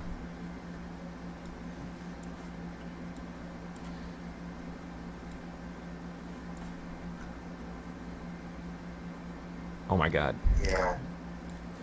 Okay, so October of 2024, you see how like the market's running up? Yeah. This is what, okay, so at this time, this was the most extreme run-up the market had, and this is when I first began teaching, where I had my own private group, where I wasn't teaching for people. When the market started doing this right here, and you started breaking below, I instantly knew that the market wanted to fall out the sky, because it was changing directions. Because this is like a monthly, direction. So when it got to the bottom, I did play calls here. I was scared out of my fucking minds, because I had all the students buy in, and I'm like, fuck, what if it breaks right now? What if it... And that's when I knew I had to create more trading styles. So then, as the market is running up in March and you're doing all this, the market then falls out the sky. We predicted it. We missed some of it though. And then when you ran back into the sky, we played it as well. I went on a trip here. Market ended up falling out the sky. I didn't know what the fuck was happening when this happened. So I was like, alright, this is a problem. We can never let this happen to us again. So around right here, when the market was running up into a new high, I was like, alright, 572, then it falls down to over here, which is a 5. So that's kind of garbage. Now I was looking up here, and I was like, wait a second. When the market was, running up and then falling down, you kept hitting, certain numbers. 9s, 8s, 6s, 1s. So I was like, alright. When you run up to a high, what was the high over here? It was a 2. It fell down, but technically, is this drop bigger than this drop? No, right? It's smaller. So this drop is more meaningful. Well, what did it hit over here? It hit a 4. So what I told everybody was, alright, when it hits 584, we're going to get puts. That's what I told everybody at this moment right here. Market runs into the sky. As you can see, it hit 585.30. So I went $1 above it. The next day, it held on 579. So that's when I started developing the numbers. And then you ran right back up to a 6, fell from the 6 even lower to a 4, ran back up to a 4, fell down to basically an 8, 20 cents off, to a 3, which is kind of like, when it does stuff like this, I don't like trading those days, or we would usually put less money, because it's kind of like in the middle of, you know, goddamn nowhere. Now, I have a really quick question. Yeah. I have to go right now, though. Okay. So, as you know, I don't have that much capital anymore. Okay. I'm wondering, like, do you think I should just sell it? Well, that's the thing, is that I want you got yourself into the trade when I told you not to. So at the end of the day, I want you to make a decision right now. I gave you 2 decisions that you can make. Sell out for a loss, and we'll bounce back whenever you could trade again. You might not have a good day. You might be a little, you know, one way or another. You know what I mean? Yeah. A little mad, I guess. But don't let it get to you, bro. This is your trial. Everybody has their own trials, their own lessons, regardless of the decision you make here. Yeah. So, 754, since it broke that, Yeah. and now it's at, the next high we would want it to go to is like 756, Correct. and then sell. Correct. But what did I just show you from 2024 when I was creating this trading style? When we would get in on the 4, sometimes it would be a little bit more dramatic and hit a number that's $1 above it, $1 higher.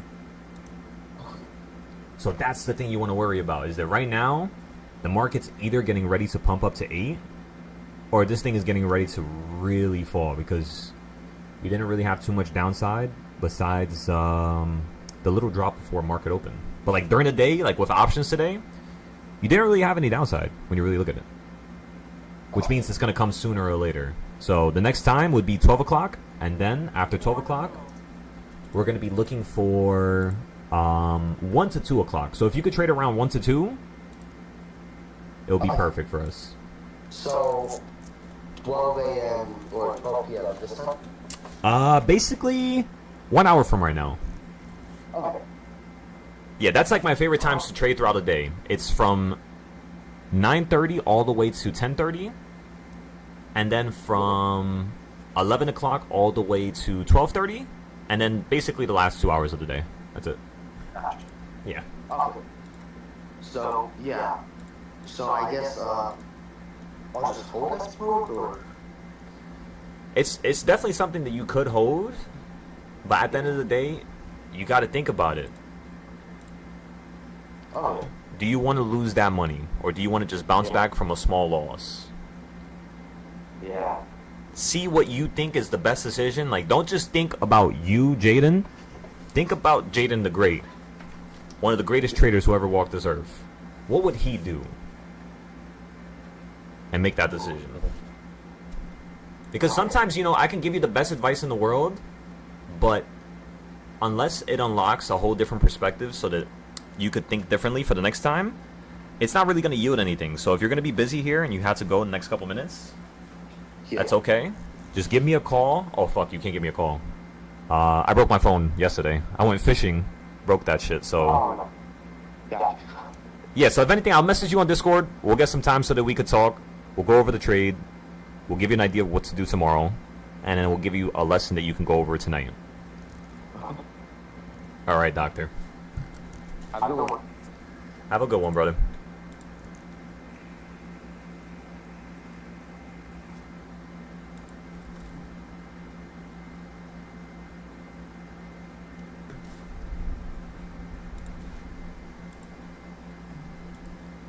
All right.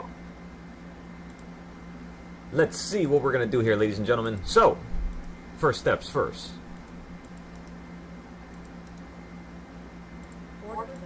I'm thinking 2 contracts on this size of an account.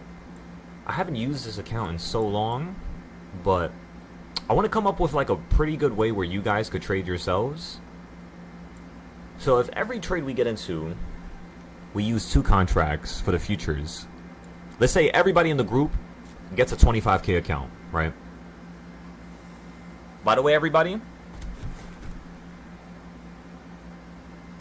1 second. I was talking a little bit earlier, so I did not average down. So we could buy 2 contracts at number 7 here.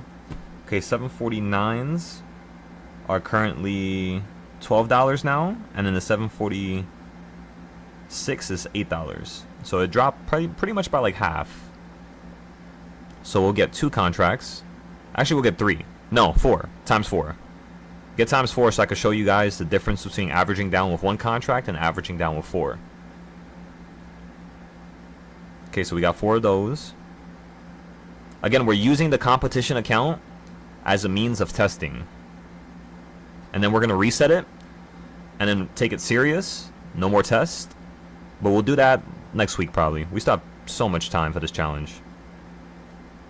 Quantity. Let me get 4 over here as well. For the one that currently costs $4 or $7. Is my iPad stuck? The fuck just happened? I say what the hell? Okay, quantity 4. It's not letting me type.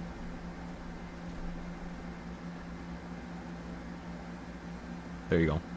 Okay, so 4. Market order. Buy. And then let's go look at the other puts that we bought, the 750s.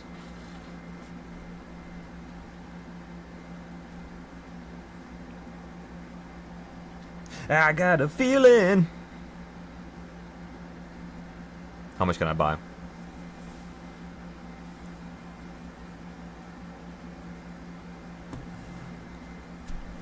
I forgot how much we got last time.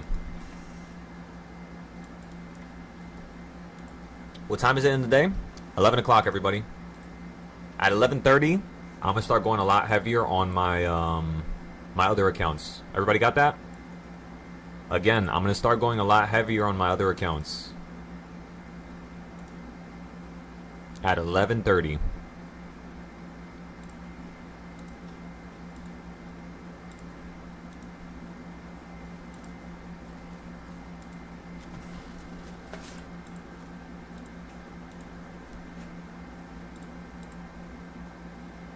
Doctor? Is that Hoover? I am alive. We survived the ocean. We survived the fishing episode. I just got him for some puts here. There we go. What reversal point are you at, Doctor? Currently on mine, I believe it's 5. So it's at number 7 right now. It's at 7? Yeah. Alright, well, mine is fucked up. What did I just press? 'Cause I'm missing 5 and I don't have 7.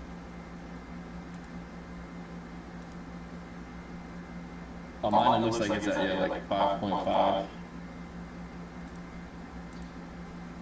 Okay. But we just crossed a 116 point on NASDAQ on the long-term, the odd Darp. Towards And the usually around those points, it does something just how it did at market open. Exactly, Hoover. Yes, yes, brother. You're looking at it. Come on. So now it just crossed another halfway point here. So I know it usually tends to expand a little bit past the point, and then you get the perfect entry. Correct. Excellent, excellent. Yes, because earlier we were talking about the fact that if it hits 7601 on ES, this shit is looking at a giant drop out the sky. At the opening price, Yeah, I was waiting for this to gas out a little bit. It looks like it's starting to gas out here. exactly. And get a little bit stronger on the put side here. You got your 25K More account? momentum. I waited it out, bro. I waited it out. You don't know how hard it was for me to wait this fucking calls out, bro. I was like, oh, should I get in? Should I get in? I was like, nah, bro. Stick to the pool. Stick to the plan. Stick to the rules. I swear to God, that's it. You let the move play its play, bro. Because then all this shakiness, especially if you go on a lower time frame, you can see where it gets all staticky and shaky. But the bigger time frames are really gonna tell you what's up. Yep, every time. And if you have the bigger ones and the smaller ones on at the same time, it's like you look at all of them up and down, you're like, shit, I already know what to do right now. I'm not scared, I'm not worried. I'm no longer getting into, stupid positions when I know I should wait. Patience, Pete. Patience is such an important aspect of trading. Like, Oh, it really is, bro. It's being able to fight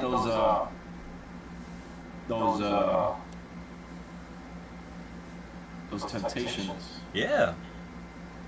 That's why, like, especially like other things that you have a discipline in going into, like hobbies or like going to the gym and taking care of other people.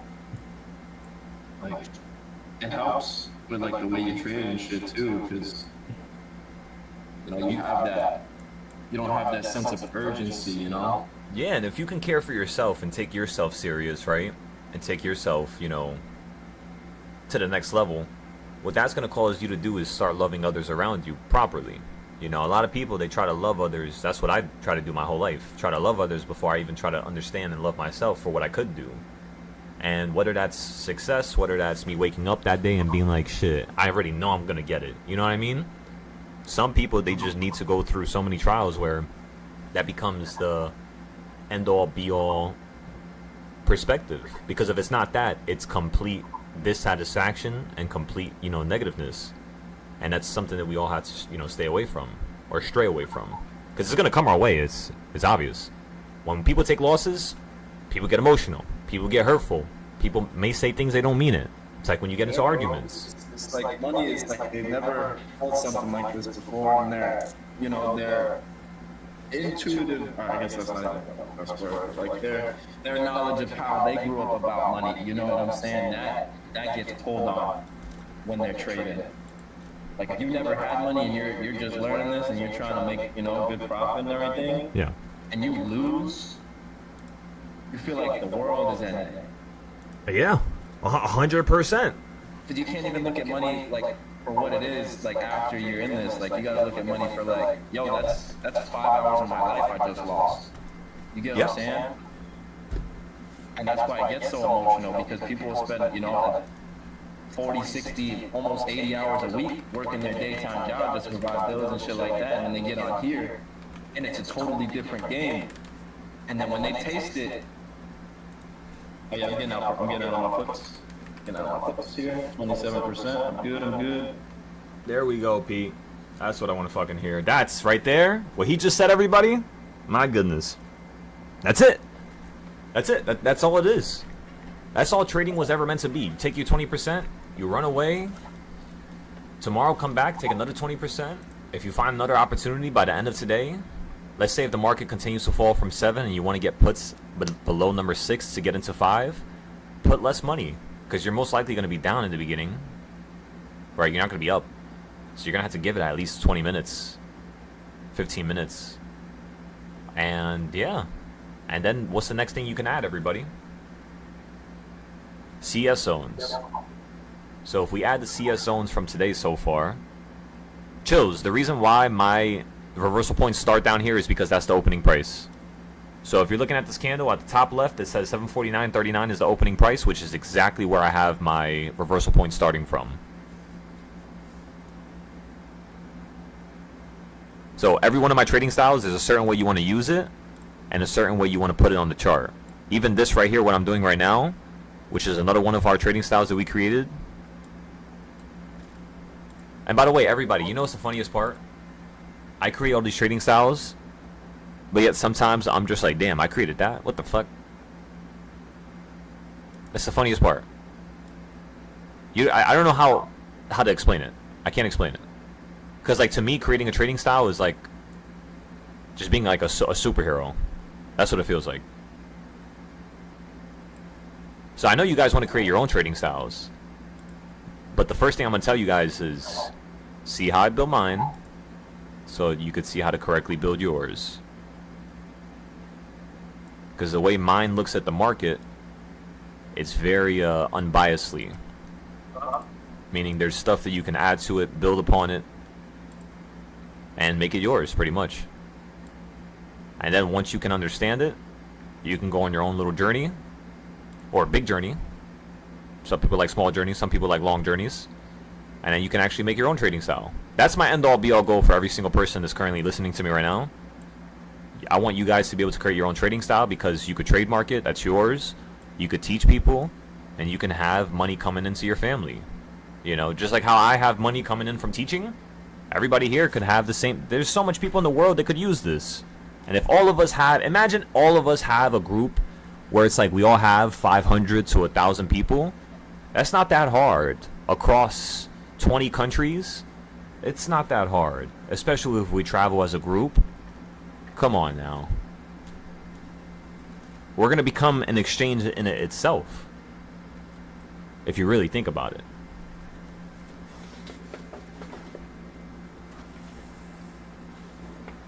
That's all good, chills.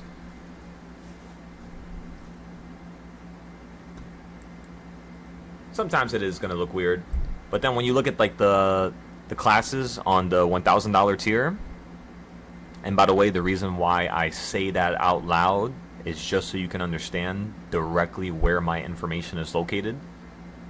The higher the cost of a tier, the better the trading style you will get, which includes more backtesting, more time that I spent creating it, etc. For the $300 tier, it's like monthly stuff, weekly stuff. For the $50 tier, pretty much the same thing, weekly and monthly stuff. Because I rather, if you're a new trader, I'd rather you not get into 0 days, if you want me to be honest with you. The most successful type of trades or contracts that one gets into, in my personal opinion, from what I've seen from thousands of students that I've taught, is 5 to 15 day contracts. Those are the most successful. They cost a lot though, $300-400 each. But then you sell it for $600-700 each, and you just keep doing it every 2-3 days. Sometimes you're gonna hold for 3 days, and you're gonna end up making 100%, 300%. Some days you're gonna end up holding for only 6 hours because you already got your percentage. Remember, if you get into a trade and your trade is up fast, and this is something you have to recognize, Hoover. With your SPX trades, when you get into a trade and your shit is up 20% instantly, you're most likely going to be down 40% if you do not sell it. Yeah, $200 right there, Pete. Come on, bro. $200 a day. What's $200 times 250 trading days in a year? Let's do the math, everybody.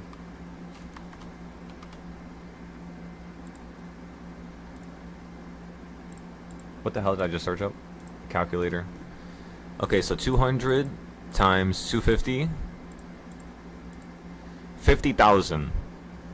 So right now, with him just making one trade today, and him just making $200, he just basically secured 50K a year. Crazy, right? He just secured 50K a year. If he could get into another trade, and let's just say he makes, let's say for the next trade he makes 200 again, 50K now gets doubled by 2, because that would be $400 a day times 250 trading days in a year. Meaning, how much money do you want to make? You repeat? Over? Doctor? How much money you want to make a year? I'm running around the back. I'd be fine with 500K. 500K? Okay, so $400 equals 100K in a year. $400 a day. So you would have to multiply that by 5. So $400 times 5 equals basically 2,000 times 500. But then you have to do the taxes. So do you want 5K profit on top of taxes or before taxes? Before. Before taxes? After taxes. After taxes? Okay, so that would be a higher number. So then you would need to make,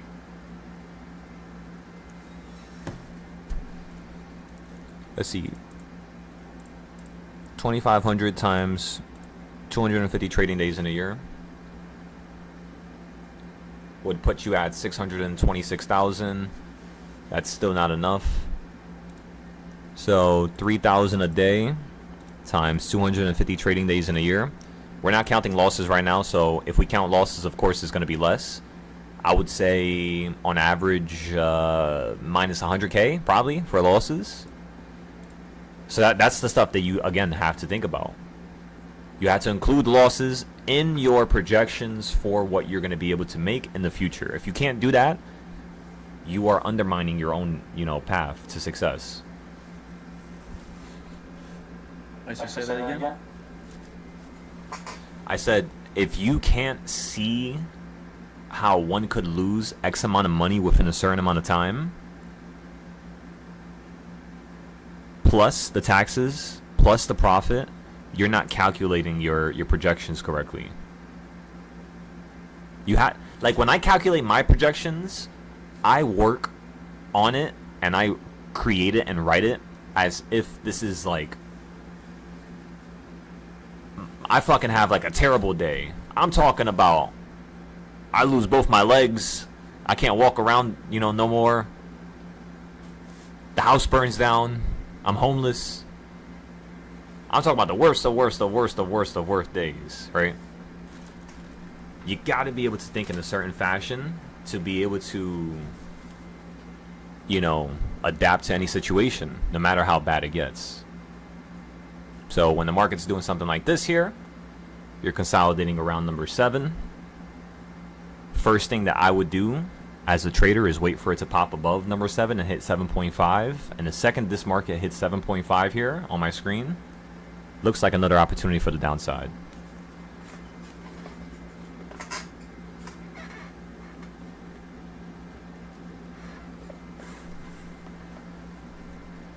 So yeah, that's all it is. You got to be fearless, completely fearless. If you got to take a punch to the face, eat it. Take it. Trust me, your community and your team behind you is going to catch you. Don't worry about what's going to happen after. We'll handle the rest for you. But for you yourself, everybody got to look out for themselves, and then we got to look out for each other as a team. We got to make sure we all eat. We got to make sure every single person that deserves it gets it. No matter how harsh their world is. 5, 10, 20 people carrying the weight that you carry your whole life that's been torture, I promise you, that shit will be a piece of cake. You gotta have a team, you gotta have a family, something deeper than a family, not even just a family. That's why I don't really like calling stuff family, because sometimes family is not even good enough for you, for one to even understand that this is closeness, that this is actually, us trying to create a new world. Because their own families are terrible. I've had so much problems with my family. Don't like to talk about it, but so much problem. I can only assume what other families are like.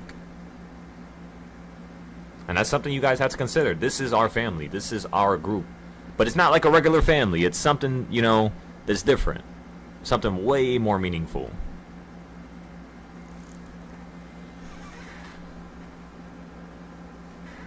Good morning, Chuck. Exactly. So yeah, I call all my students doctors. Why? Because we get surgical with it. Nobody in the world gets as surgical as we do. I will spend 5 hours with the students going over a certain type of trade just to make sure that they understand the 20 or 30 different fashions in which they could have improved or did something a different way. Use it for myself to improve myself, improve the students, and then come up with another different idea that can improve. Improve. I gotta get better. That's all I'm thinking about every single day as a teacher. I gotta get better. I gotta show everybody what it's like to really want to aim for the top. Because if I'm not aiming for the top, why are they gonna do it? Eventually they're gonna get to a level where they don't really care. And that's what we have to avoid. If we really want to change the world. We gotta make sure everybody cares, everybody wants to help each other. And yeah, everybody grows.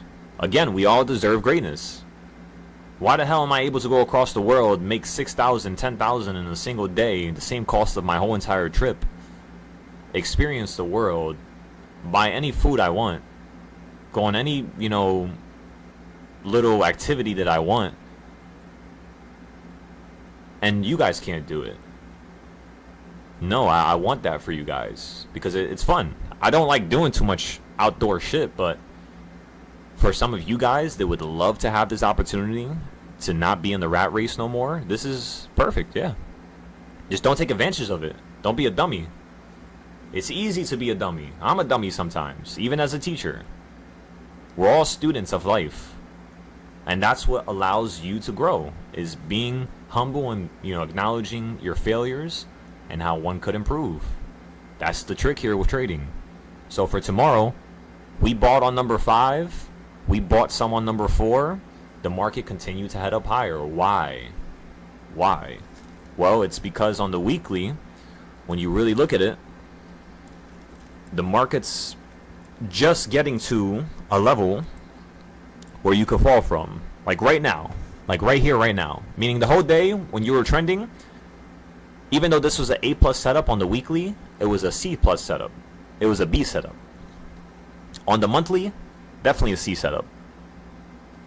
Because the B setup would be at the top of 760, which is the previous high.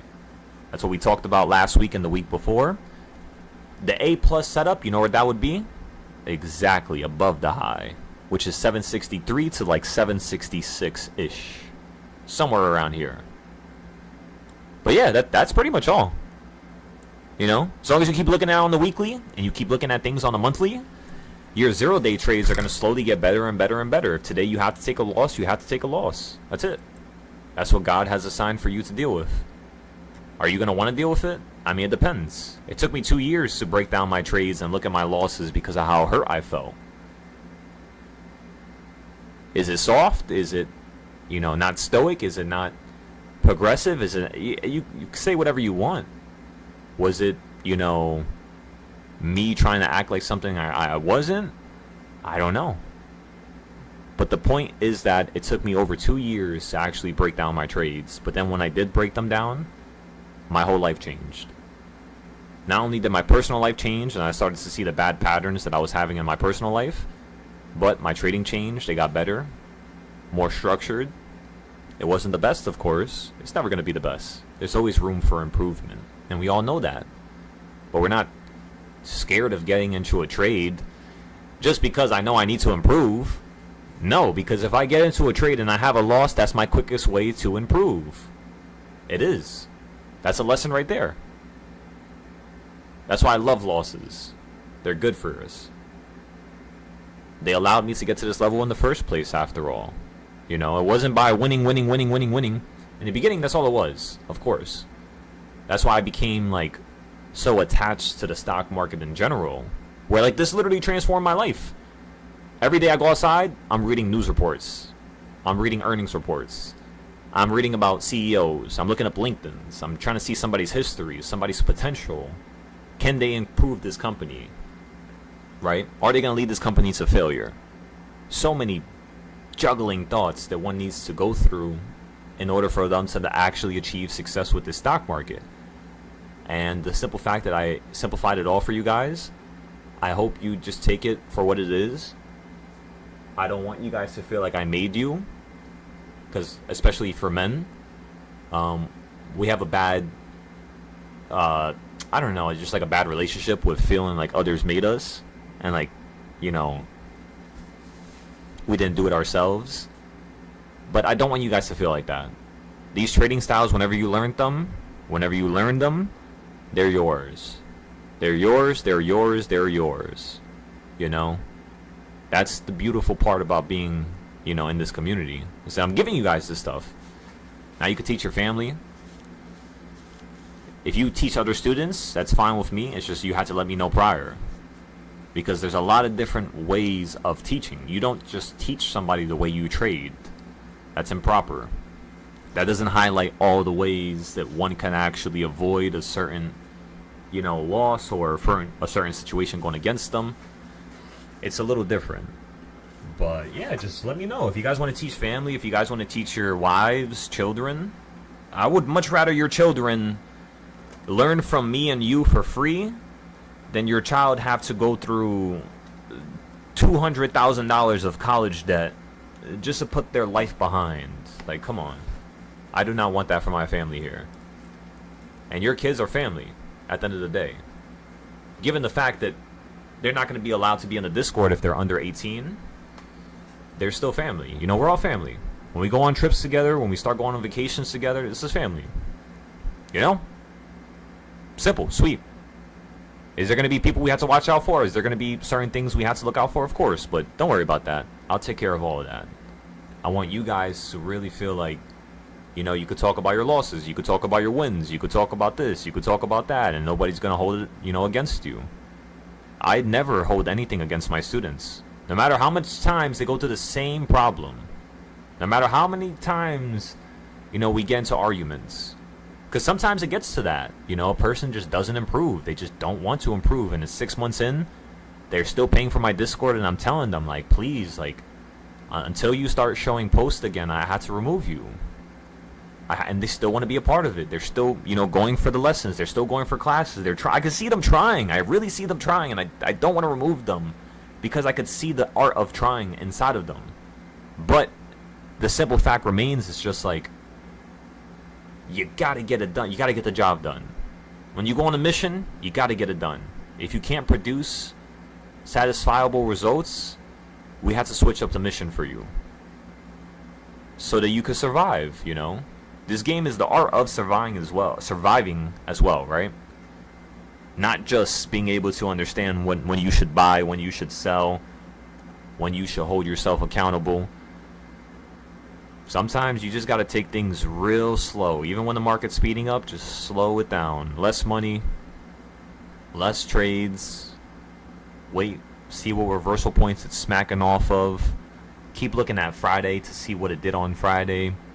Friday it hit number 8. Then it had a large reaction in the opposite side. Today, you just went straight up to number 8, and you're almost at number 8 right now. You're at 7.5. So what this is going to do is, even if we have to take a loss and it ends our win streak, that's okay. It's perfect. Because now we have a new opponent, right? And with this new opponent, there's a new lesson. So that for tomorrow, we're going to wait for 4.5. We're going to wait for 5.0. Tomorrow, we're going to start trading the weekly trend, which occurred at the opening price, which is when you had the low and you started running up again. That was you continuing the weekly trend. So let's just say the weekly trend is going to be for us to run into the 760s. Tomorrow at opening price, we're going to hold the calls, and we're just going to wait for the market to do, you know, a second version of what it did today. Now, is it likely to do that when yesterday, Friday, and today, Monday? I know it's not yesterday and today, but you know what I mean. The last tradable days.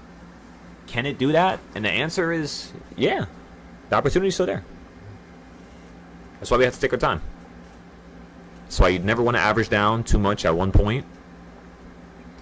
That's why on Mondays it's real slow for us, especially at the beginning of a month. Because if the beginning of the month is a high, it tells me that the next 2 weeks are probably going to be a low. You guys know that, right? If the beginning of a month is a high, potentially the next 2 weeks are going to be a low. First week is a higher potential. 2 weeks would be a lower potential because it would have to fall until the 15th of August. Now, last year, on August of 2025, the market opened up at a low. If you're going to ask how I remember that, trust me, don't ask. Remember, I live and breathe this market. This is the only thing that I love this deeply in this world.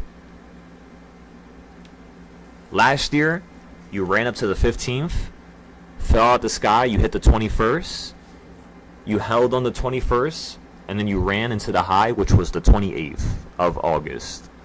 So this year, so far, you're running into a high, an extreme high at that.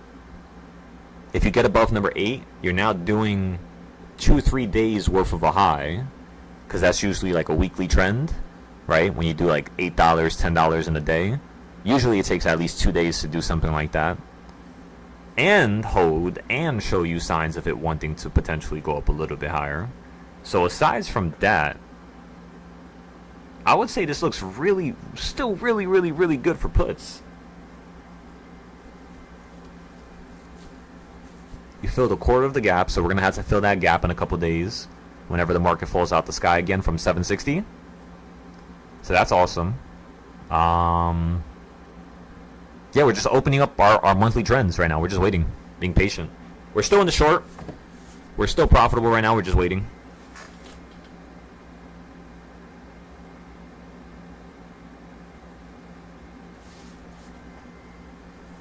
Chills, you said I'm not wrong? I appreciate that, brother. You know, we got to be able to create something, though. We got to be able to change that dynamic. And yeah, as long as I could show you guys how I changed the dynamic for myself, and I give you a realistic interpretation as to what I did to go from A to Z, you'll be able to see how you're also different from me, and you're gonna probably choose different paths at different points, which is okay. It's part of the journey. You should in fact do that. If you see me sometimes take a left, take a right. Take a right. See how it looks. See how the trade turns out. See how the journey is. Take your notes. Write it down. Now, do I suggest you do this every day, every time? No, of course no. But like for like a 1 day testing trade or a paper trade, hell yeah, go against me. Hell yeah. Because that's going to really teach you what was the best point to buy and what was not the best point to buy. Because if you buy a call and I got a put, and your call is up 60% before the market falls, and my put is up 60%, you beat me. You won. You won that fair exchange. That was a nice little battle there, ladies and gentlemen. But that's what we have to do in order to make you guys not only understand the market, but to make you guys better than me. That's what I really want. I really want. I dream of it every single night. The person, you know, the time in which we will have a student that ends up surpassing me. And I can't wait for it. I really can't wait. It's going to take a while. Not too long. Like if a person's serious, they could probably rival me within 6 months. If a person is really serious and they're non-stop grinding, changing their life and, you know, doing everything a person needs to do. Doctor? I'm listening. What's going on, Sherman? How we doing over there? How's the family doing?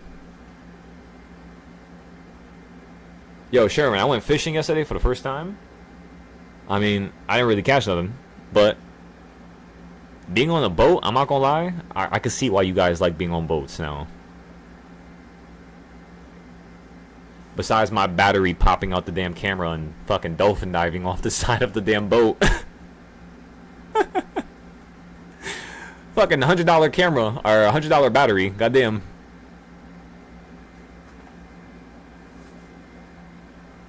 It was like when I saw it go off the boat, I was like, oh, that's an options trade right there.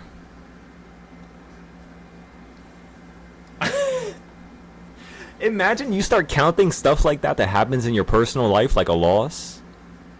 Like whenever you lose money and stuff like that. And that adds towards and counts towards your losses and your wins for, like generally for like the options or, you know, futures or for whatever it is. Just to make your life a little bit harder so it actually causes you and forces you to become a greater person. You know what I mean? Not saying that it will automatically yield greatness. Of course, no.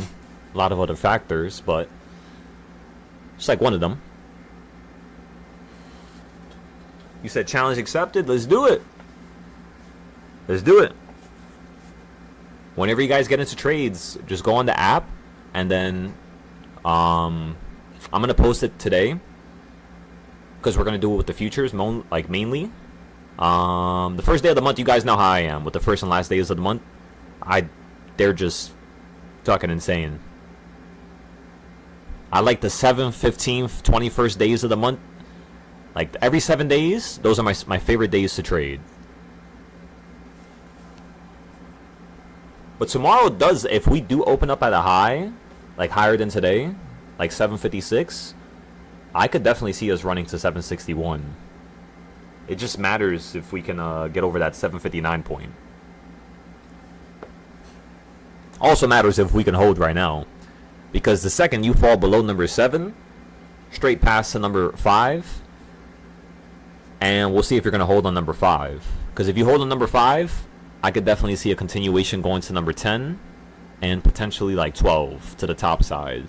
If you get below number 5 right now, you're most likely going to go back to opening price. And then, of course, once you get back to opening price, you have the lower reversal points to look at.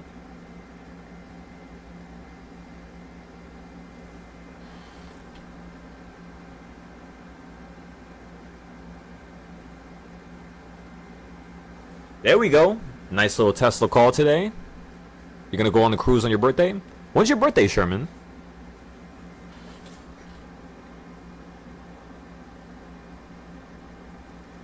Literally, Chills, I swear to God, that's why I don't get emotional. You know what I mean?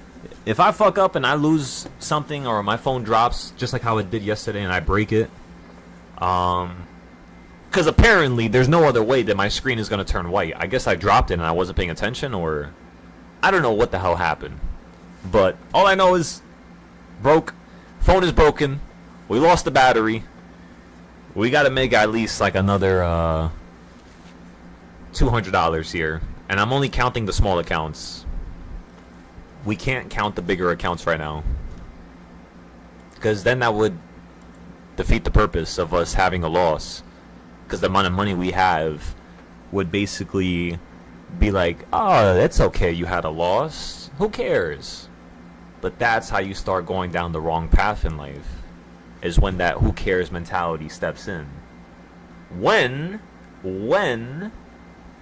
there's no plan. Because the who care mentality, you want to have it. You really do.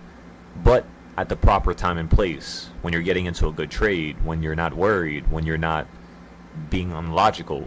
You know what I mean? But yeah, that was at least like $200 right there. Just off the boat. I'm bringing less shit with me next time. That's all I know.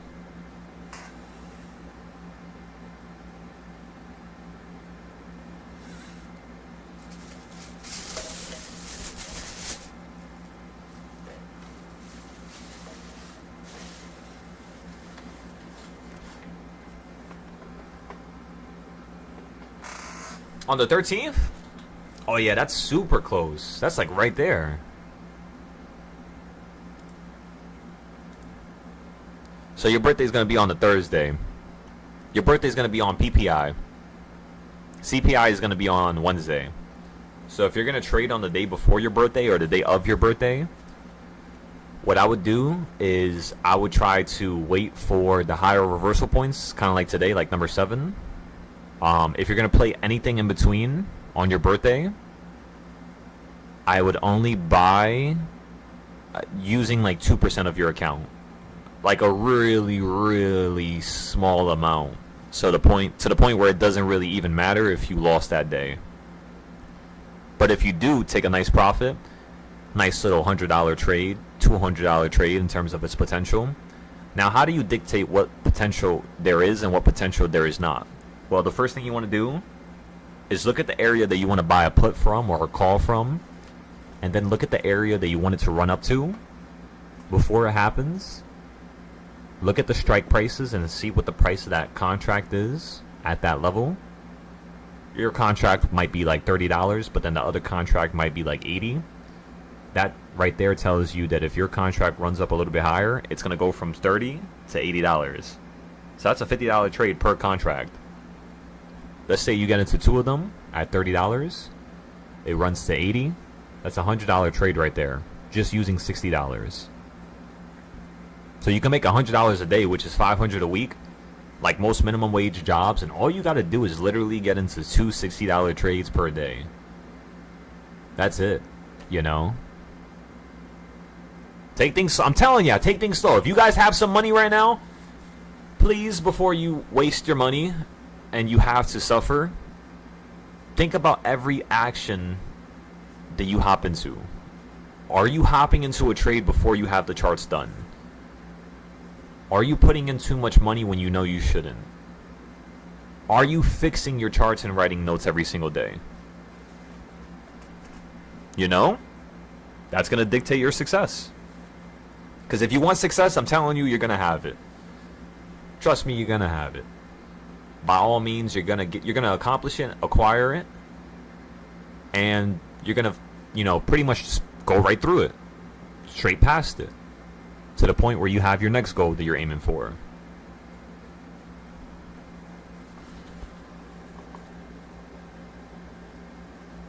You're down 300 on your trip money? We'll fix that right back up. Did you do your notes as to why that's the case? Like, what could you improve about that one situation? Was it waiting? Maybe it's still waiting right now. Maybe you can't even explain it. Maybe we had to wait until like 12 o'clock or 1 o'clock. See what the rest of the day has to offer, and then you can actually see what could have been done differently or better. Right? So that's one way that's one thing you could do. I would just wait though. I wouldn't do nothing right now. Right now, if you guys have time, go to your charts, update them. So put new buying points. Look to see what options you're going to buy into. So if I get a put at 762, when am I going to sell out of this? If I buy a put up here, I'll probably sell out of this by the time you hit 759. So that's like $4 drop. $4 drop means I would probably profit 100 to 200% depending on how fast it runs up by maybe a week from now. Okay, so now we got our strike price. We know when we're going to sell it. We know what we're looking for. Today we know we're running up into this weekly range. So we know not to, do something too aggressive or too risky yet. And then beautiful gap, filled a quarter of the gap, ran up for the rest of the trend at the top.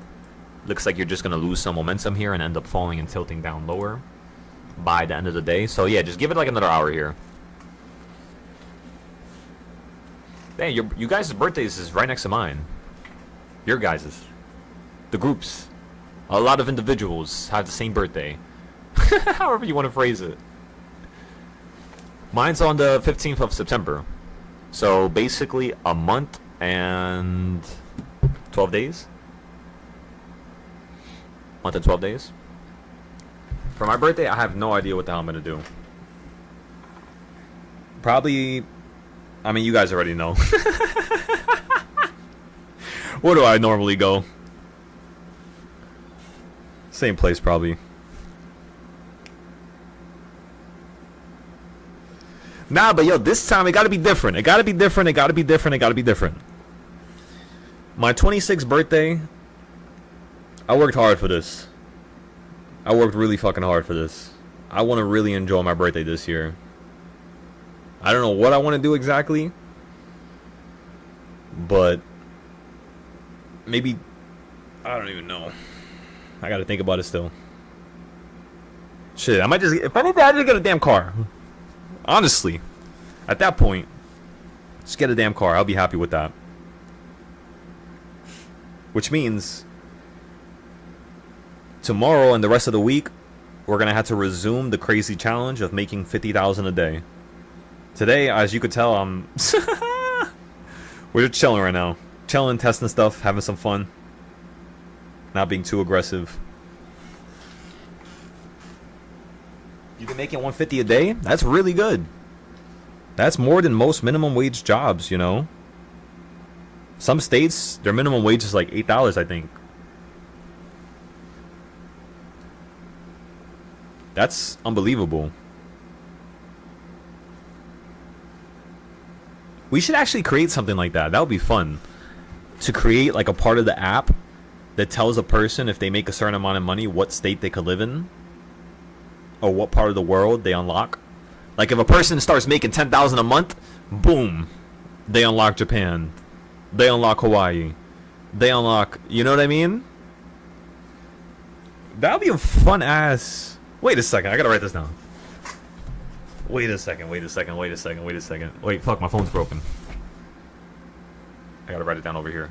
My phone looks like a goddamn flashbang right now. Oh my god. Okay, so let me see. Create a section on the app which allows people to see what countries and states they're allowed to live in, or potentially what amount of cars or houses they're able to buy. Make sure you don't breach any type of legal situation which gets you sued, and make sure you go through a lawyer. All right. So first we got to see if I could do that. I'll ask the lawyer, I'll see, and then if we could do that, we'll add it. I'm not getting fucked. Because some people are going to see that as like financial advice, and I can't give financial advice. You guys have to understand that. Everything we do here, this is all me showing you my perspective, my opinion, and showing you how I generally go about doing things. You know? That's all I could give. Until I'm a CPA, I can't give you financial advice. So just make sure everybody remembers that. Everything we do here, you have to be your own leader. You have to be your own captain of the ship. And then whenever you need some help, call back to the base camp. We'll see what direction might be able to get you out of a sticky situation, and then we'll try to get your ship out that sticky situation. Try to work as a team, right? Show you our opinions. See what your opinion is.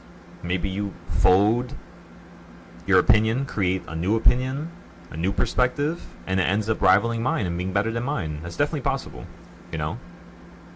It's kind of like a school system is what I want to create. But then there's going to be a lot more legal stuff we have to go through, so which equals me spending more money, unfortunately, which means we got to keep going. We got it. This is only step one of us trying to do something big here, you know? Got to keep it going.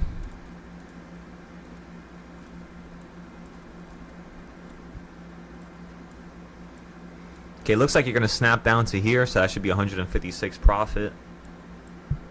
You're at the top of the CS zone.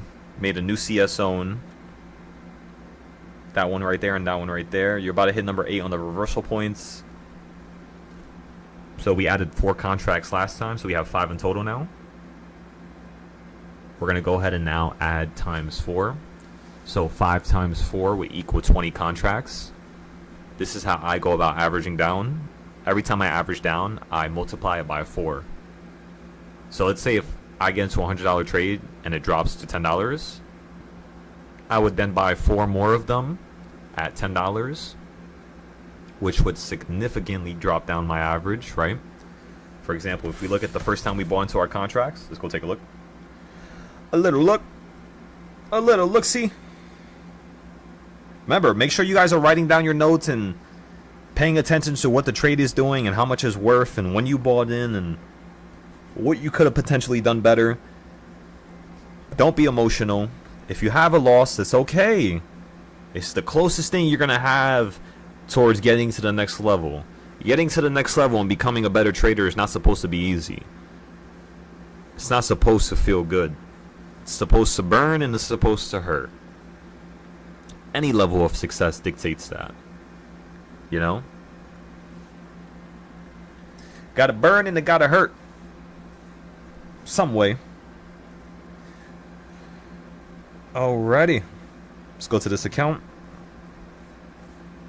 Options trade.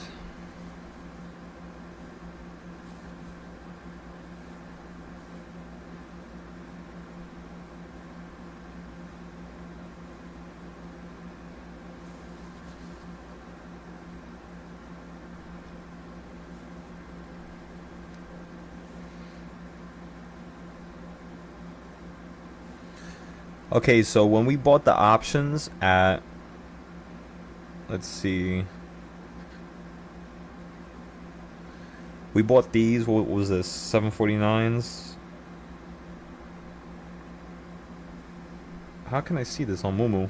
I haven't used Moomoo in so long.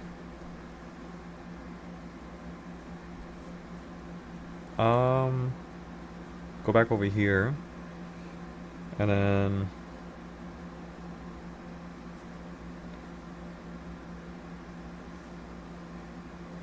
history. Actually, no, we can go here. Go here. Click this. My first buy for this contract was like $15, I think. The second one was $9. Was it 9? Orders. Oh, I can check here. Alright, perfect. Okay, so the first order we bought for 746 was 1 at 15, and then we bought 4 at 8. So 4 at basically almost half the price allowed the average to drop down all the way from $15 to $9. So me buying, again, everybody. Oh my god, what did I just press? Me buying one contract at $15 and then buying 4 more at $8 caused my average to basically be slightly over 9. So now if the market hits 10 or 11, I'm profitable by getting times 4 if it just does a slight little move. So now if it didn't do the slight little move when you hit number 7, when we average down and you're about to hit number 8, again, what I'm going to do now is multiply it by 4, which will be 5 contracts times 4. That's 20. Let me take a picture first of my averages. I want to show you guys how they change. Okay, so we're going to buy 20 of both of them. So 20 here. Market price, market order. Not 120, just 20. Market order, perfect. 746 puts. Make sure it gets filled.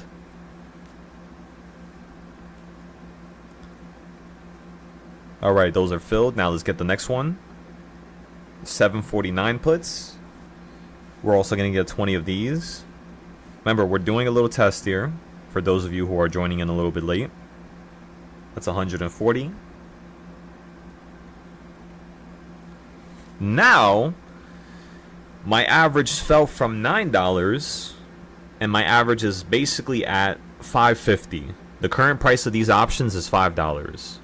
Do you guys see how every single time I average down, the second I average down, if the market slightly goes in my direction right away, I'm instantly profitable, which is why I was able to have 101 wins and no losses. You just got to be able to buy 4 times. And if you could buy 4 times whatever amount you have right now, your average is going to drop down significantly. Not by half, not by a quarter, almost by like 95%. So I don't teach my students how to get double. Usually we get 4 or 5 times. Sometimes I get 10 times.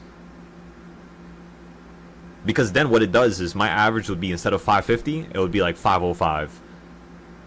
You know? That's basically the main skill behind averaging down. That's all it is. So how's everybody doing today? How we doing? How we doing, family?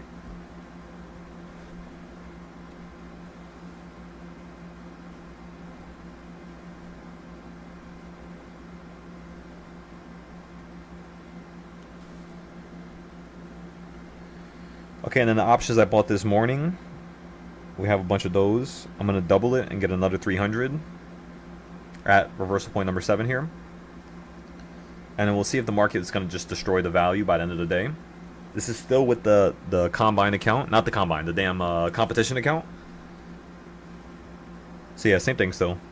Average is now at, let me see.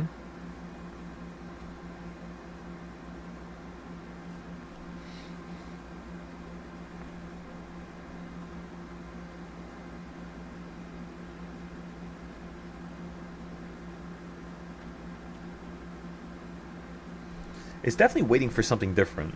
I can't explain it. The way Moomoo contracts work, in terms of the competition account, like the paper account, versus what the market is currently doing, it's kind of funny. It's different.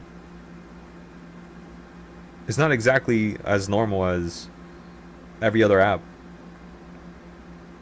And what that means is that there's probably something that we could use to gain leverage here.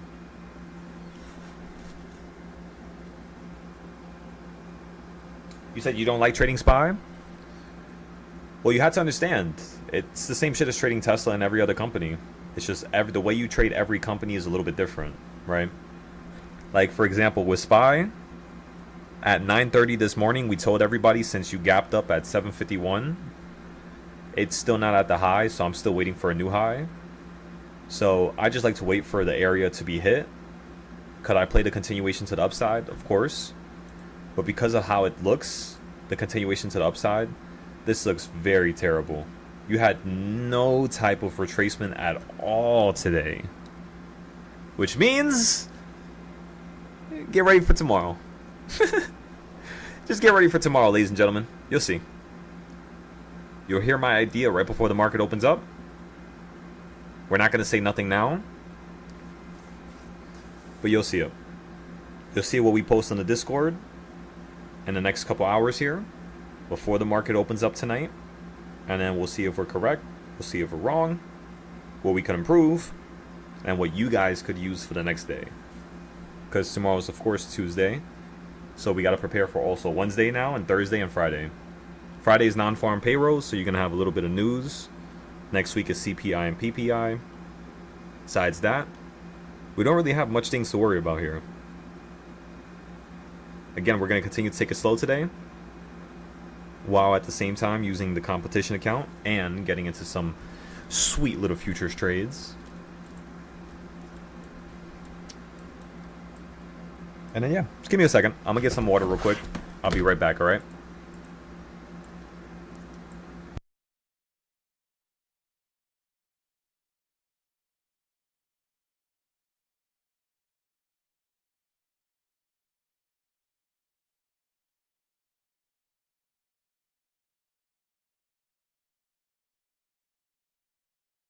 Chills, you said so cut losses?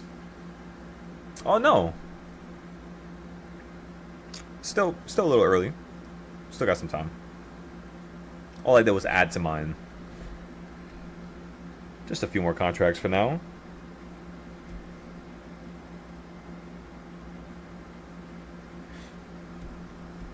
Let's go ahead and post it on the Discords. Let everybody know that we averaged down.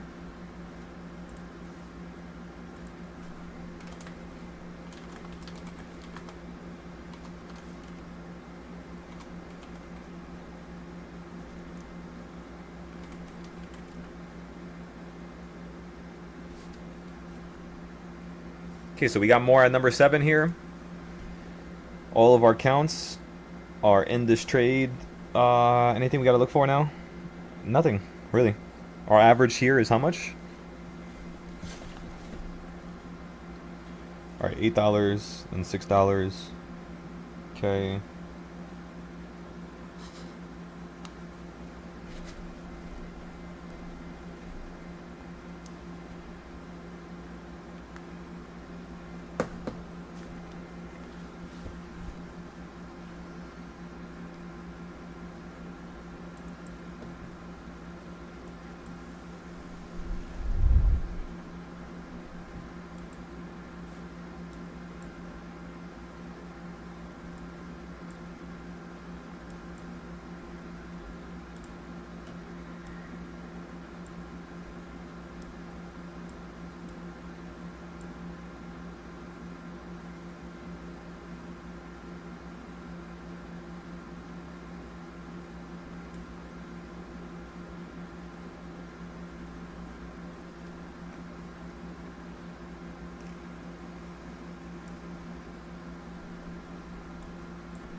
Like right there, we should fall.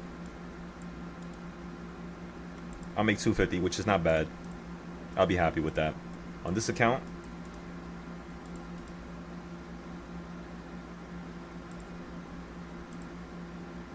let's see.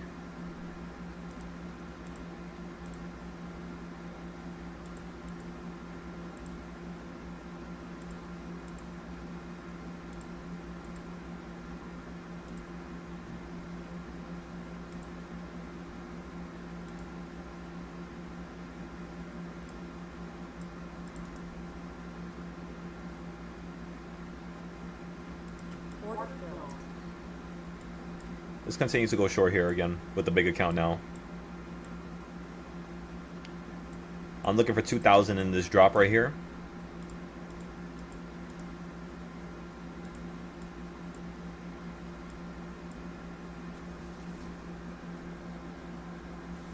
This account, let me see, can I buy any more?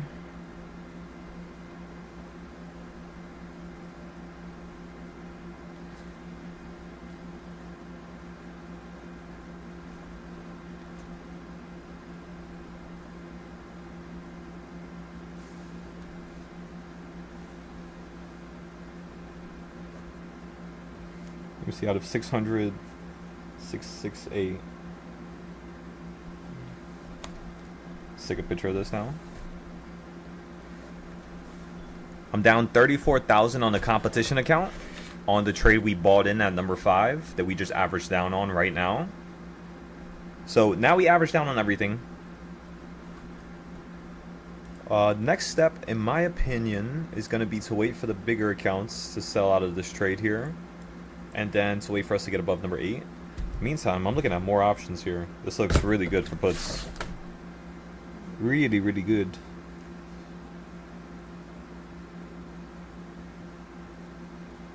I don't know what's wrong with my iPad. I think something's broken with it too. It's like the second I went to the ocean, all technology just started dying.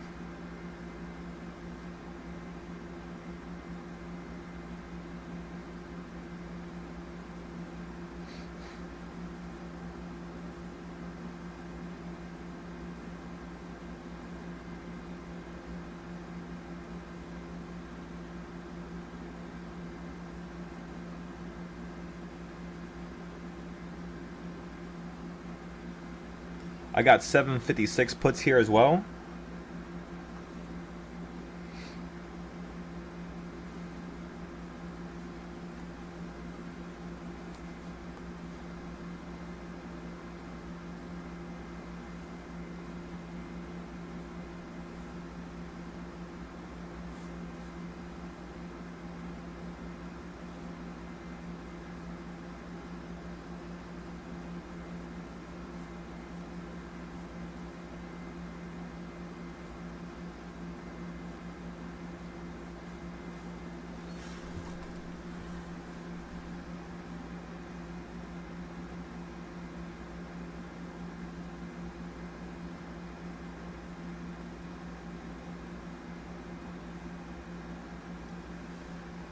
This was the third time we averaged down on the competition account.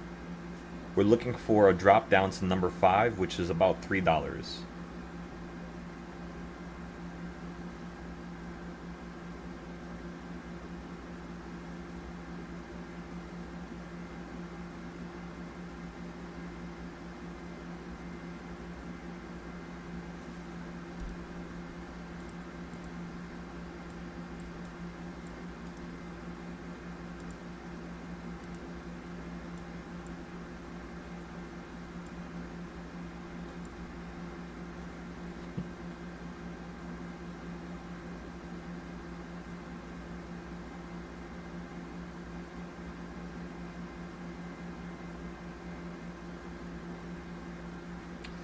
This should be the final time we average down here. If the trade still goes above number 8 on the reversal points, we'll simply have to reset this competition account and take things even slower.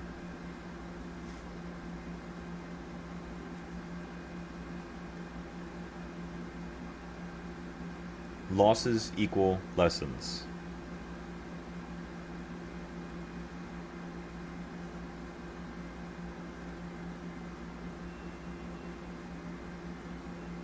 Perfect. This is a beautiful start to August. And then towards the first week or 2 weeks, this is perfect. We can then start scaling back into the contracts, go a little bit heavier, and then hit our goal by the end of August before my birthday. So again, the first of every month is always annoying. First week is, it's okay. It's not terrible. Second week is the best week, and the third week. That's my favorite times to trade. Fourth week is always all over the place. That's just how it is. So because, of course, this is still the first week, it's very similar to the last week, which is, kind of bad. Kind of all over the place. Which is why on Friday, we were taking things really slow. Very extreme, though.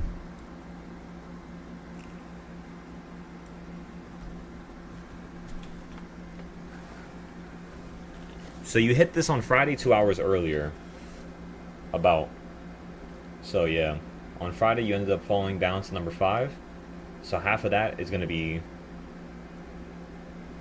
pretty much damn near like number 3 on the reversal points. Number 4. 3, 4, 4, 4. Somewhere around there. On the weekly, you're almost at the top as well. Finally above this last high over here. Next high we got to battle with is going to be the 756.30 high. Actually, no, we're above that too. So yeah, next high is finally going to be the all-time high. 757. And then we get our monthly puts. That's the game plan right now, everybody. Monthly puts at those levels.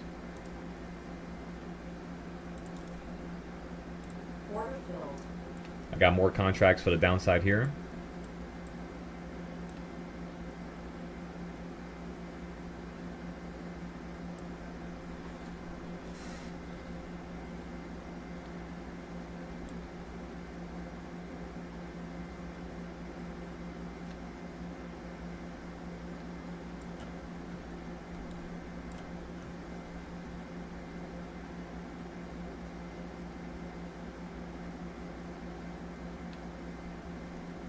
Cause and effect, cause and effect, cause and effect, yin and yang. Ladies and gentlemen, you always got to think about the cause and the effect.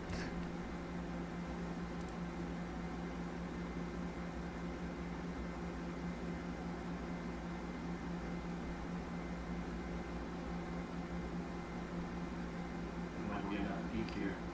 Say that again? Looking like the structure's about to start breaking down. Yeah, like I said before, you know, whenever you have days like this, it ends up being the same shit. Every time. Like, days like today, you have to remember, it's just like last year, you know? Like right here, for example. Let's not even look at last year, let's look at a couple days ago, a couple weeks ago. When the market was running up, it always tends to be very aggressive on the right side on the run-up.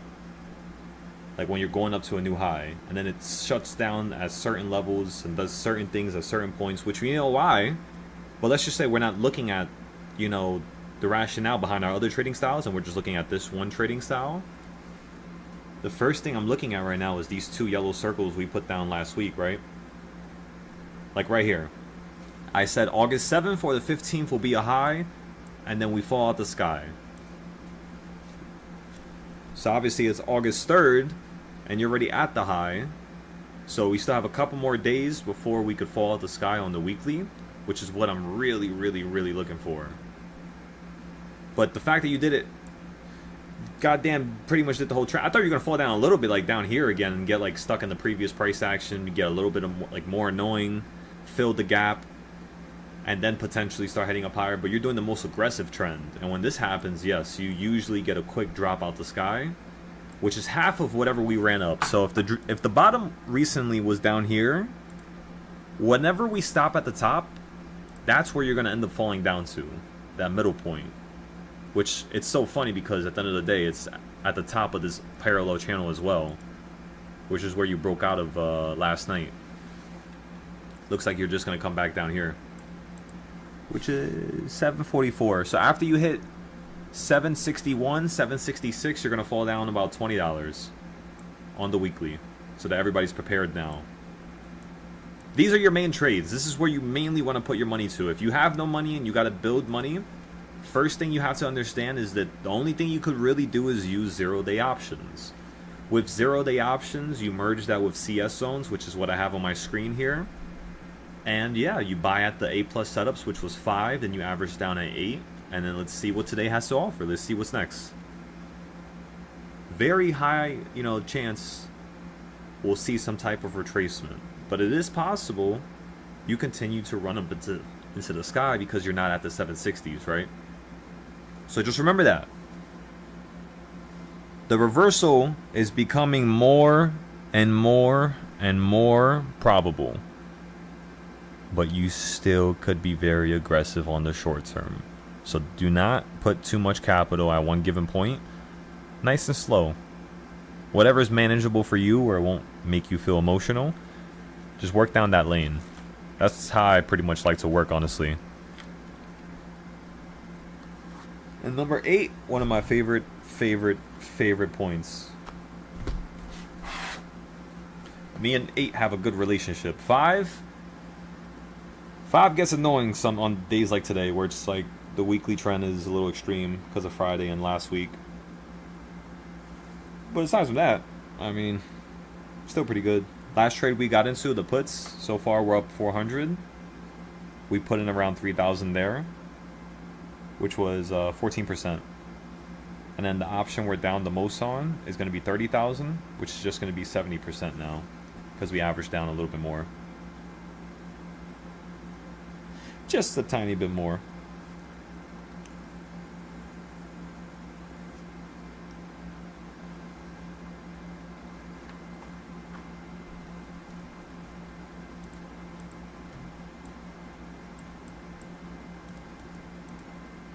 Let's go look at the monthly chart now, and then I shall be right back, ladies and gentlemen.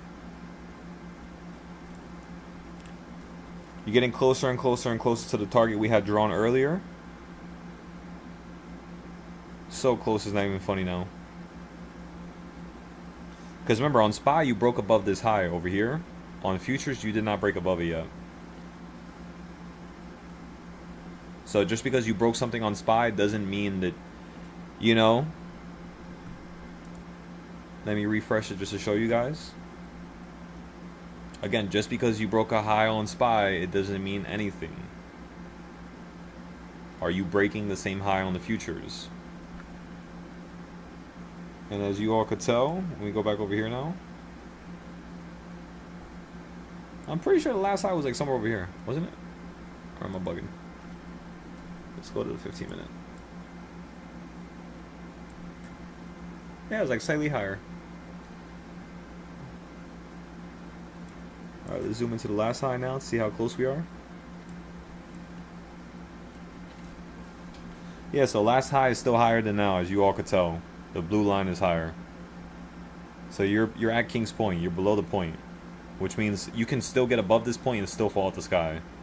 So in terms of the market being aggressive and being one-sided, it's completely, but at the same time, there's still opportunity. Why? Because in this area, there is always a lot of opportunities. In a couple days, there's going to be less opportunities, but for now, there's a lot of opportunities. We're up 700 now.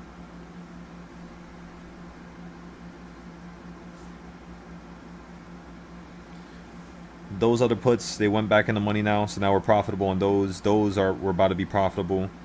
So literally almost every single option we bought, which was at number 6 and 7, we're profiting right now because we bought an average down on number 8.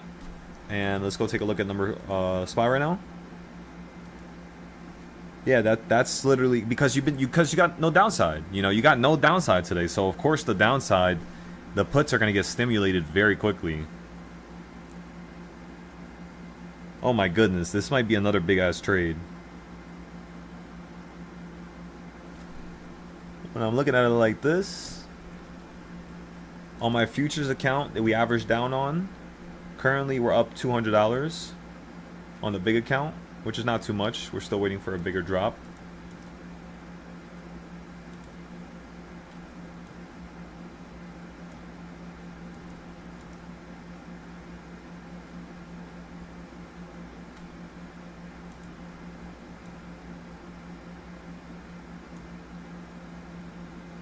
Order filled.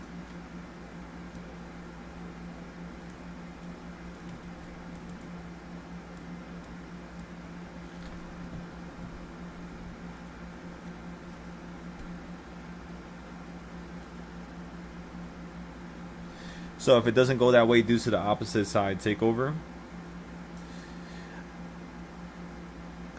Exactly. Yes. That's why I was telling you, sometimes, yo, I swear to God, I was in trades for Tesla and SPY some years, and I would choose the fucking right direction, but the market would kill my value all day, and I would lose money. But then there was times where I would buy into the best direction. I would wait.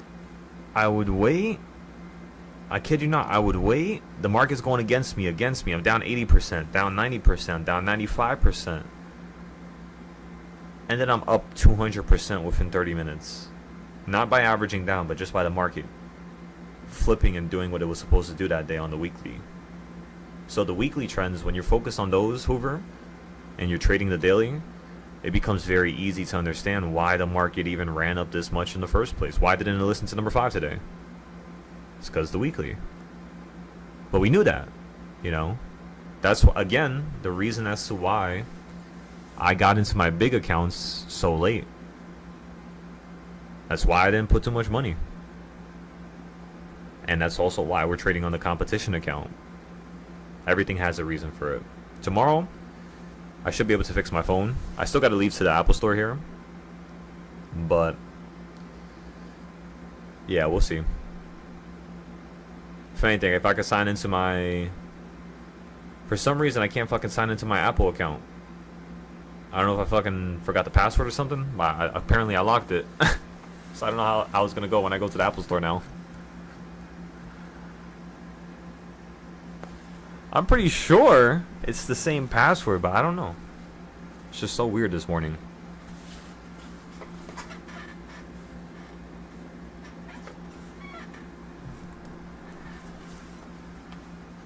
Alright, everybody, so give me a few minutes here. Let's take a little break. It's 12:15. Everybody get some water. Get some sunlight. We'll jump right back into this. And then the goal is going to be to see how the market reacts off of number 8. I want to see if it could fall down to number 5.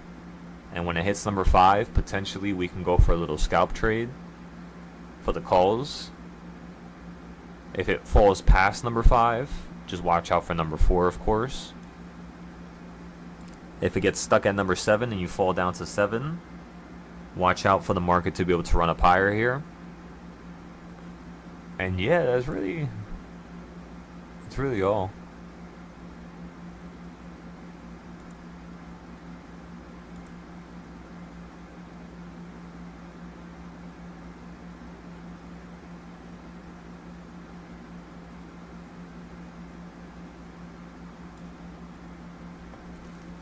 Small ass CS zone.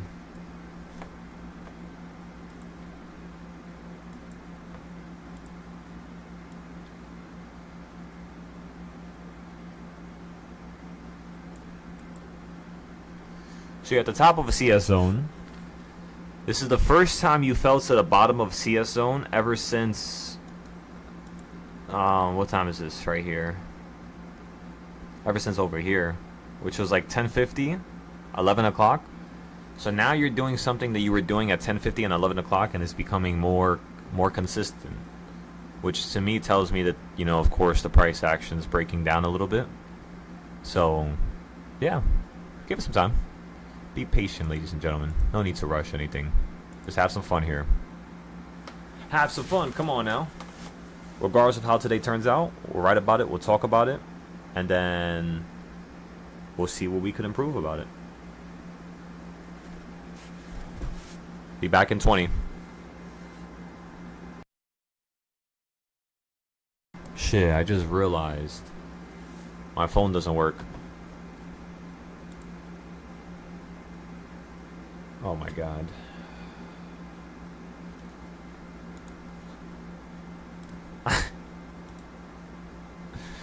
I was about to order food.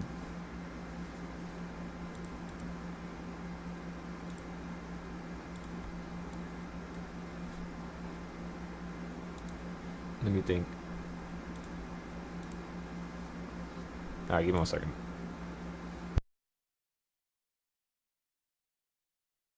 No. It's all good. I don't know which account do I have? I think it's this one here.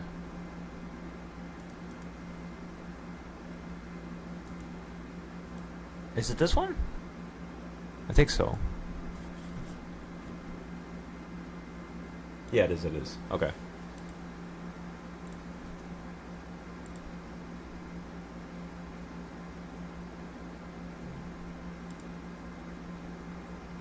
Ah, okay, okay. Then I gotta go over here. I gotta go to this account.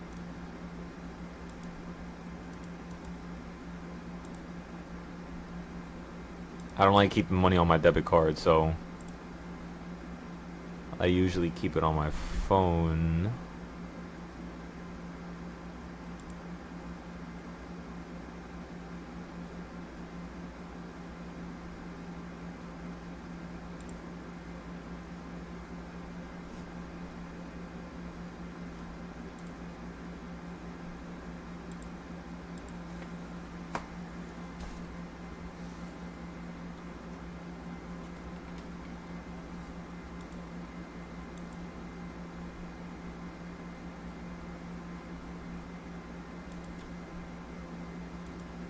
Okay. Now we're good.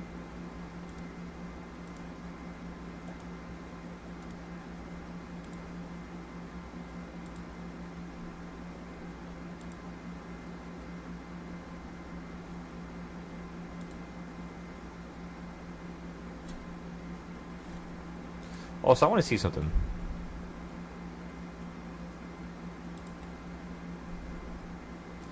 I want to open up iTunes just to make sure I'm using the right email, just in case I switch my email.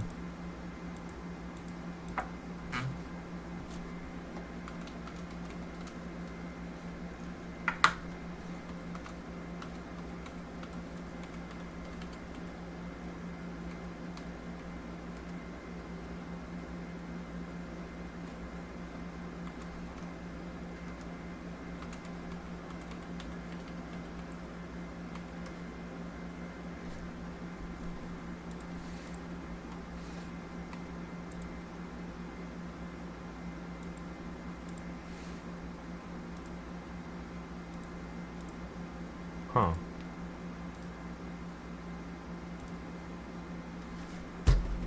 Let me just check my damn iPad.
Okay.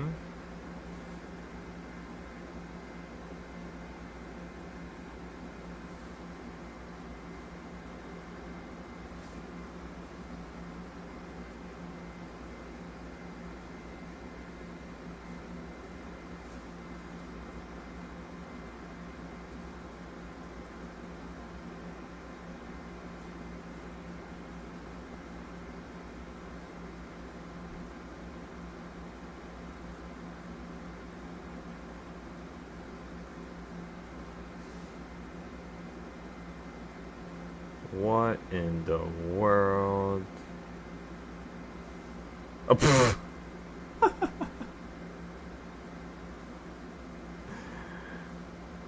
Alrighty. Apple. What about iTunes? No.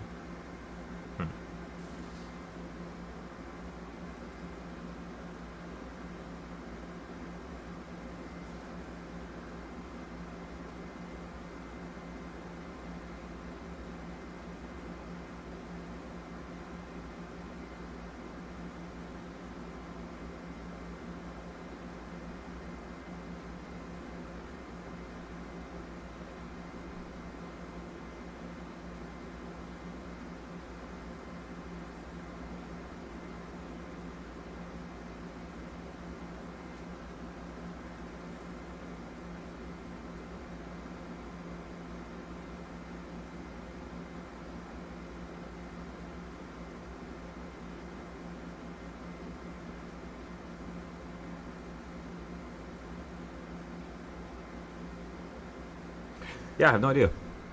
Um, hmm.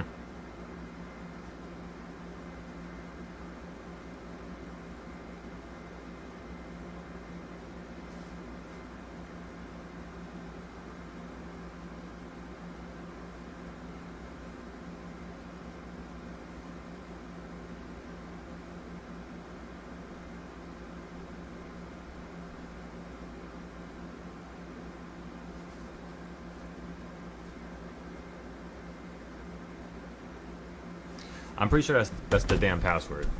There's no way that's not the damn password. Yeah, I signed into it. That was my password. What the fuck?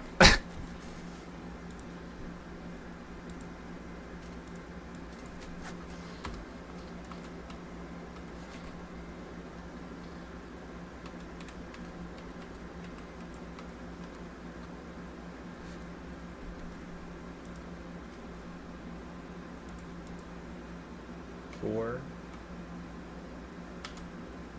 Boom.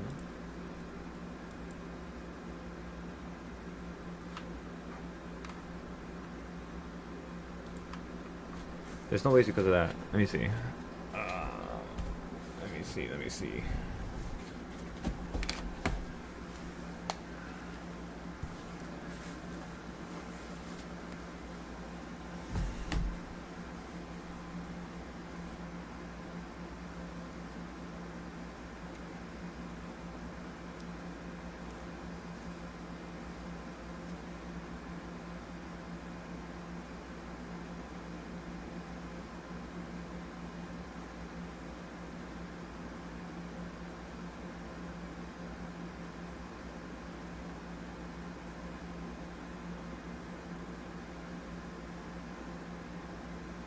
Yeah, everything is good here.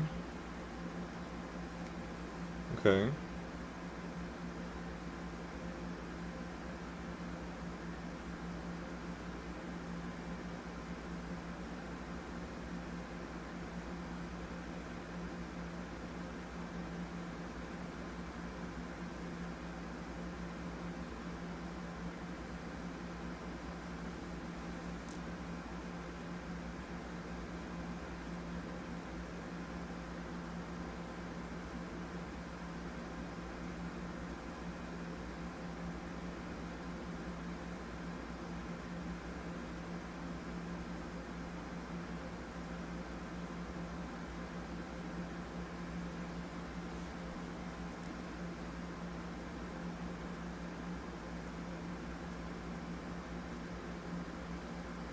I think I could just check my email.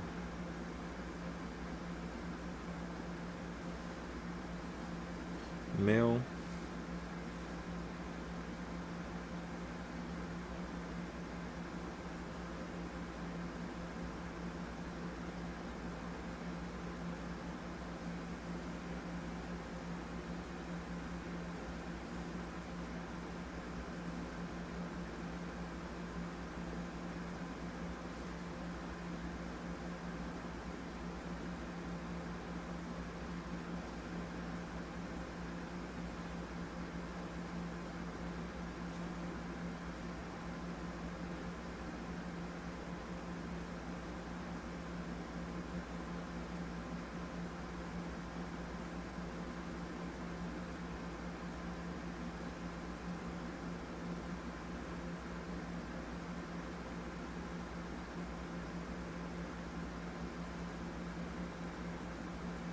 I'm pretty sure there's no way my fucking password changed. So that definitely is the same password. Okay. So, if that's the case, I think I'm just gonna have to go in person.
and you're above that high.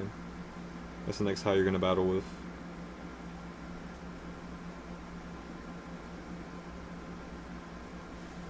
Let's go to the 15-minute here.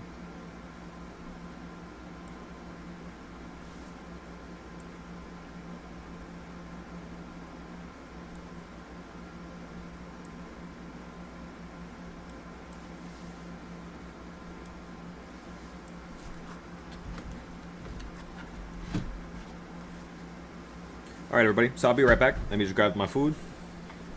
And then we shall continue. I'm going to put you on the reversal chart. We average down at 8, and we're just trying to see how the market's going to react to 8, as well as, of course, the rest of the reversals. By now it's 12:30, so yeah, let's just give it like 10 minutes, 15 minutes. See how it reacts by 12:45, and then by, of course, 1 o'clock, then 1:30. And then just keep building from there.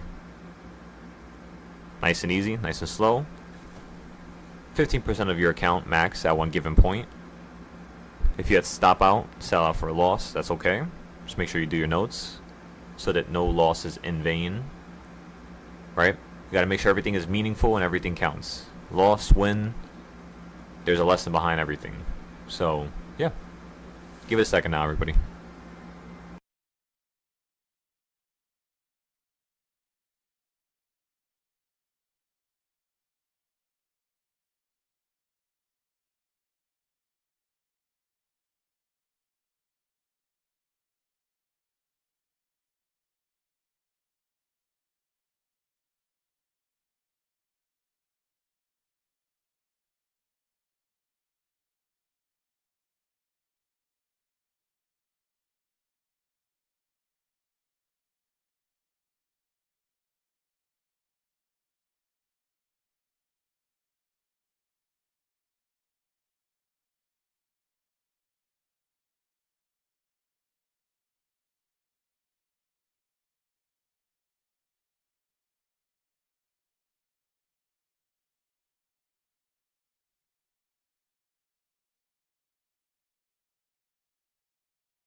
Alrighty, everybody, let's continue.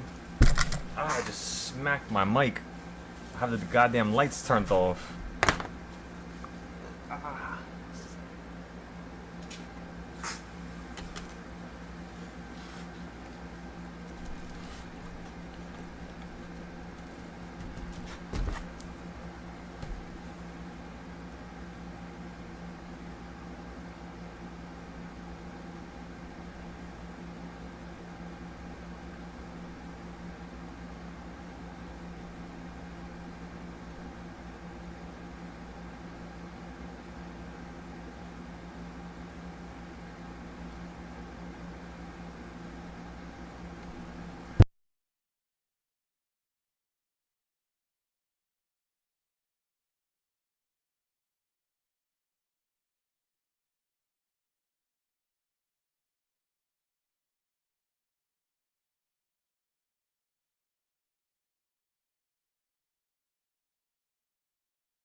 You.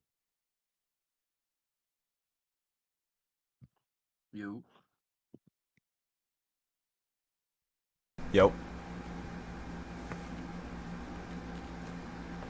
What's going on? I'm trying to show you something earlier. You didn't pick up. What are you talking about? I told you I was trying to show you something. Oh, not, for some reason it's not letting me. It says your phone is not available for FaceTime, so it's probably because my phone is dead. But I'm still connected to internet, so I'm still confused as to why. Your phone is dead. Like it died. Like is it? You take it to Apple? Like that shit doesn't work no more. Nah, yeah, I'm gonna take it to Apple in a few here. But if I can't use my iPad to not even like call people, I might have to just go now.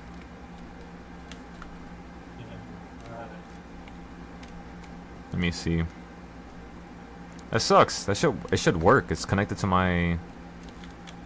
Yeah, I don't know why your FaceTime isn't working on your tablet, but that's because you could go into your settings and you need to like allow the other shit like that.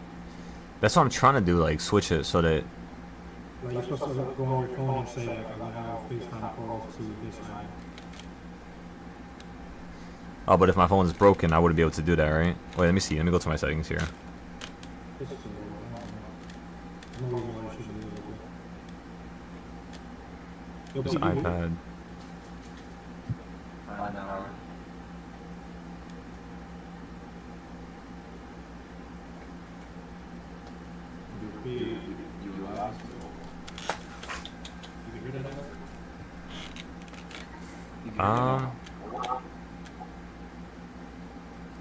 No, yeah, y'all should hear each other. You can't hear her? I feel like I hear you coming through that shit. Does it matter low? Fix that. How about now? Is this better? Yeah. Better. Yeah, it sounds better. Let me turn it on. If anything, try leaving and rejoining. What the fuck was I gonna look at? I was gonna look at iCloud, then I was gonna look at, let me see, messages in iCloud. I'm talking. Dang. Bro, this market is fucking gay as fuck, bro. Just dropping the fucking stuff, bro. It's literally buying every fucking dip. Yeah, there was not one single ounce of downside, but when you look at the weekly, I mean, it makes sense because you're about to have some massive downside on the weekly. You're about to start falling from the 760s. I ain't let your chicken and broccoli go to waste. Yeah, I ate that shit. I'm gonna waste your food.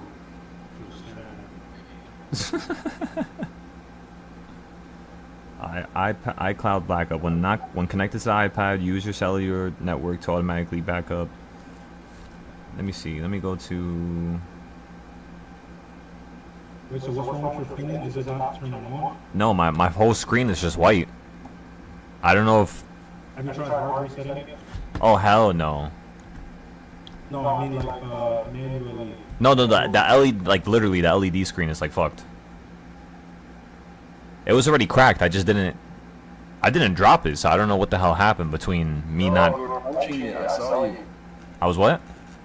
You got angry. You said, "Don't you ever fucking do that again, stupid phone." And you hit it like 3 times. Oh no, it was already white though.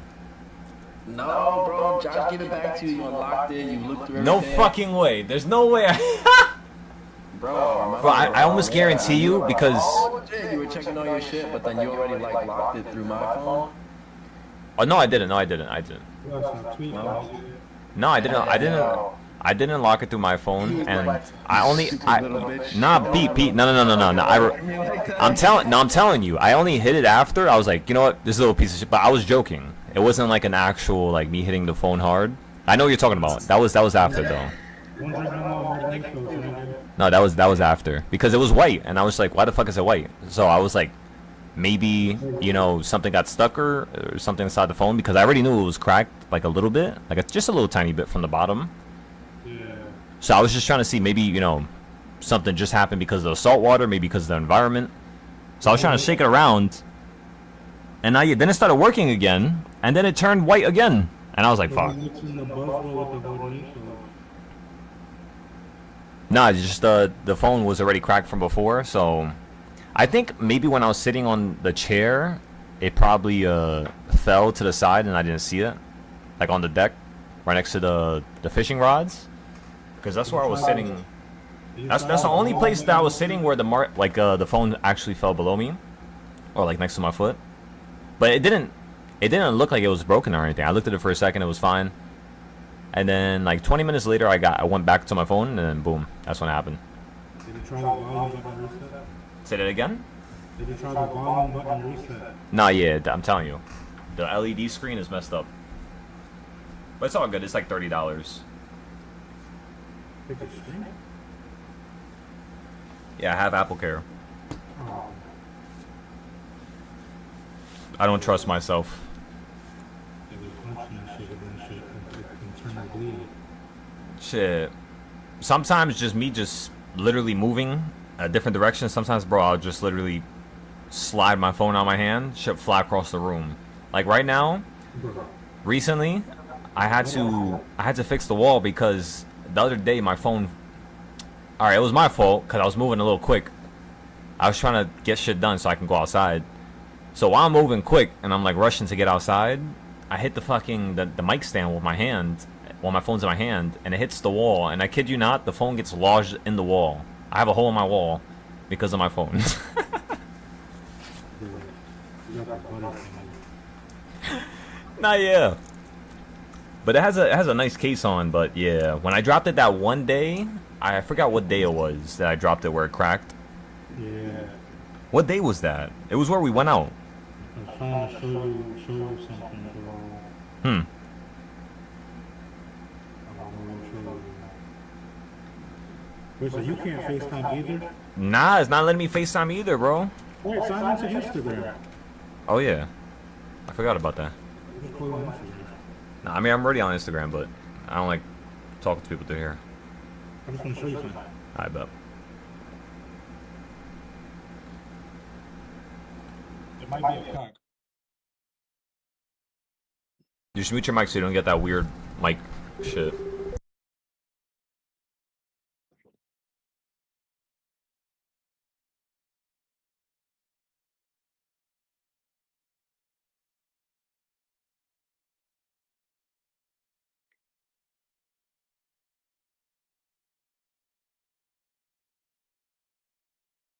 Nigga, where the fuck you get a cat from? Where'd you go? You went to your mom's house? I'm right here. I'm talking to Zay.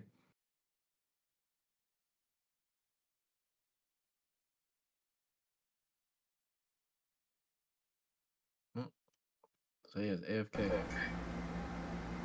I'll mute my mic so you hear it. What the fuck is that, bro? What the fuck?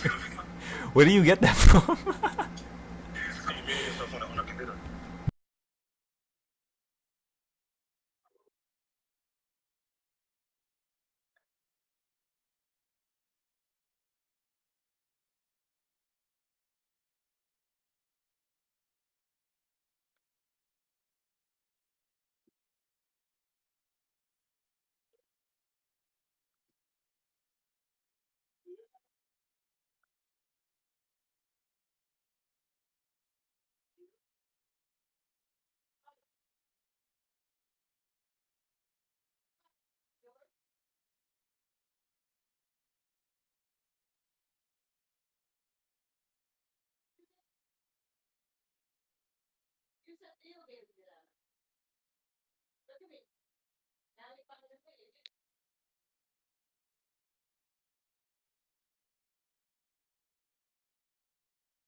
Doctor.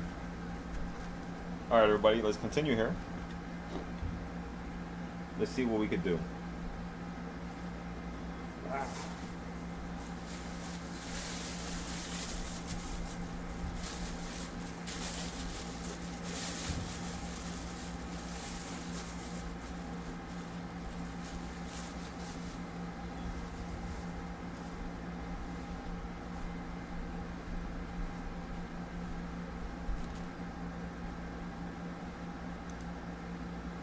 Roger that, John.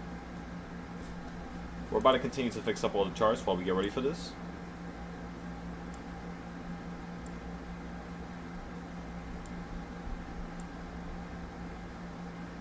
Next level we're going to focus on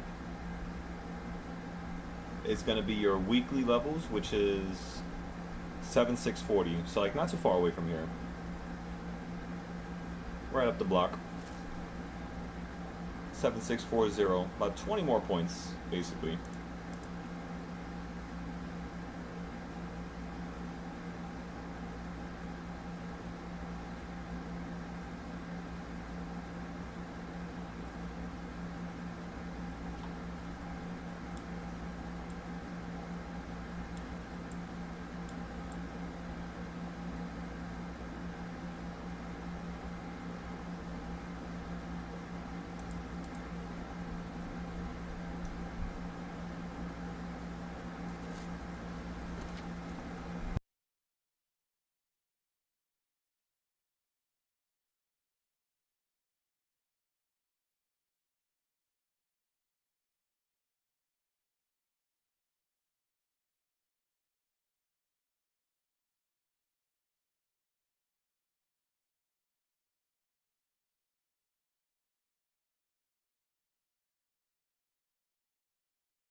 So again, everybody, the only thing we're waiting for right now is going to be the end of the day move, which is going to be around 2 o'clock to 4 o'clock.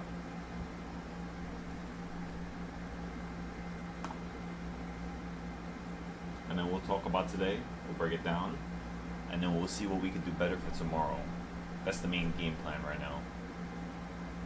Nels, you ready for this? Everybody quit, everybody's gone. When everybody's making money, everybody's here. When everybody's going through lessons, nobody's here. See the difference. Notice it. This is the difference between what is, you know, a situational type of event that's trying to make you the best and something that's really trying to take from you, right?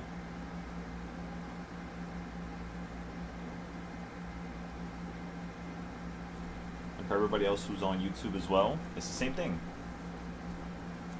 Are you losing patience? Are you getting anxious? Good. Because this is going to turn into a good learning lesson, regardless. Remember, that's the most important thing, everybody. Every single day you have to have a learning lesson that allows you to be equipped with something that's more advanced than the previous day. Every day it has to be like that. You gotta understand that, you know?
Order filled.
The market is closed.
Okay, so you hit 10, fell from 10 a couple times.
Okay, so we took some losses today, which is perfect, absolutely perfect. The first of the month took a loss, ended the win streak. Tomorrow's gonna be basically the second day of this new month, which is August. The goal is gonna be to make everything back, and then to bounce back from this loss, learn our lesson, see what we could use for tomorrow, so that we trade better. And that's pretty much all.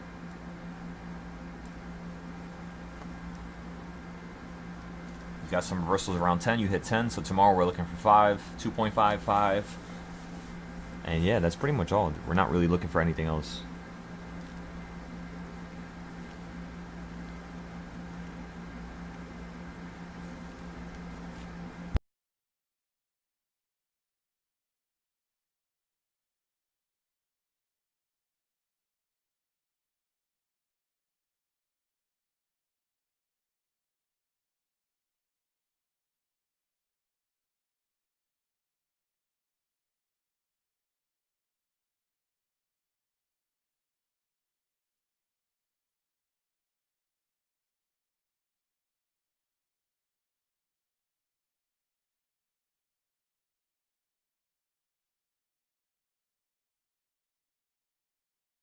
Order filled.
Okay, so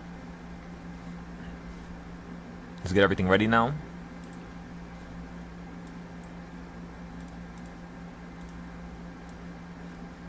We're gonna have to review a couple things.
It's the first of the month.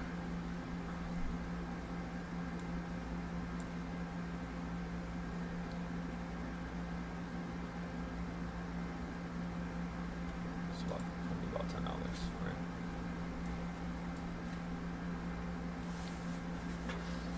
That's dirty in my cup.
Alright, everybody. So now we're going to start trading futures here.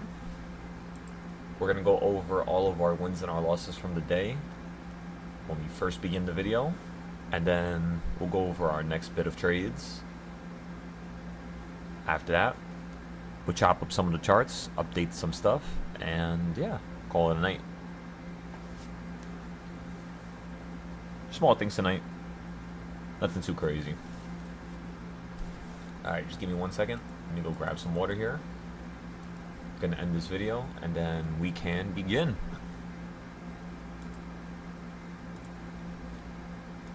By the way, thank you to everybody who showed up. Knocked out a little bit towards the end of the day right there, so I apologize for getting so quiet. Tomorrow's gonna be an amazing day. Second day of the month, and it's a Tuesday. So, yeah. By the way, for tomorrow's goal, just like I talked to you during the day,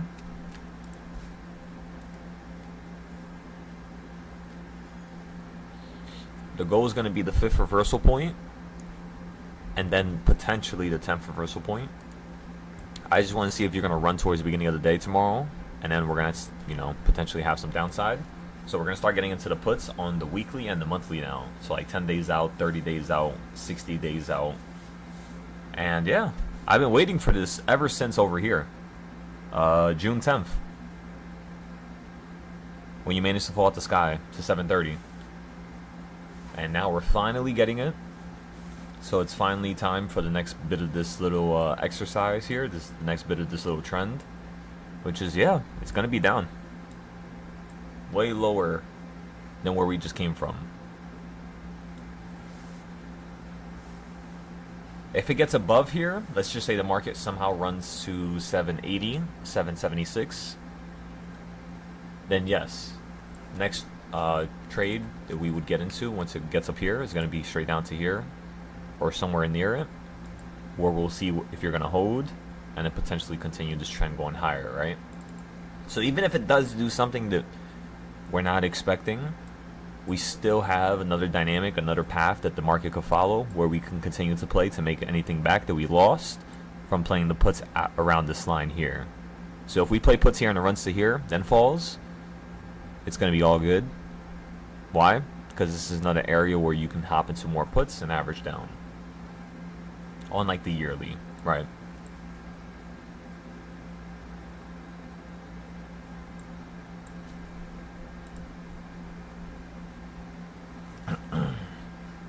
So, let's see. A couple more weeks.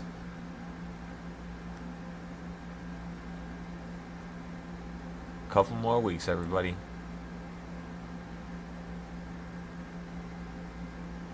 Why is that on the screen?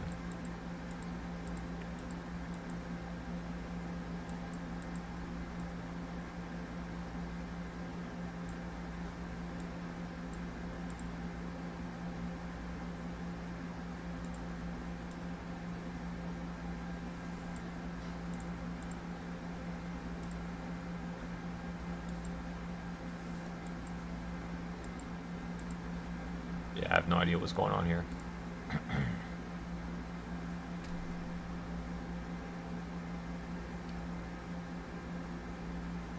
Straight to my...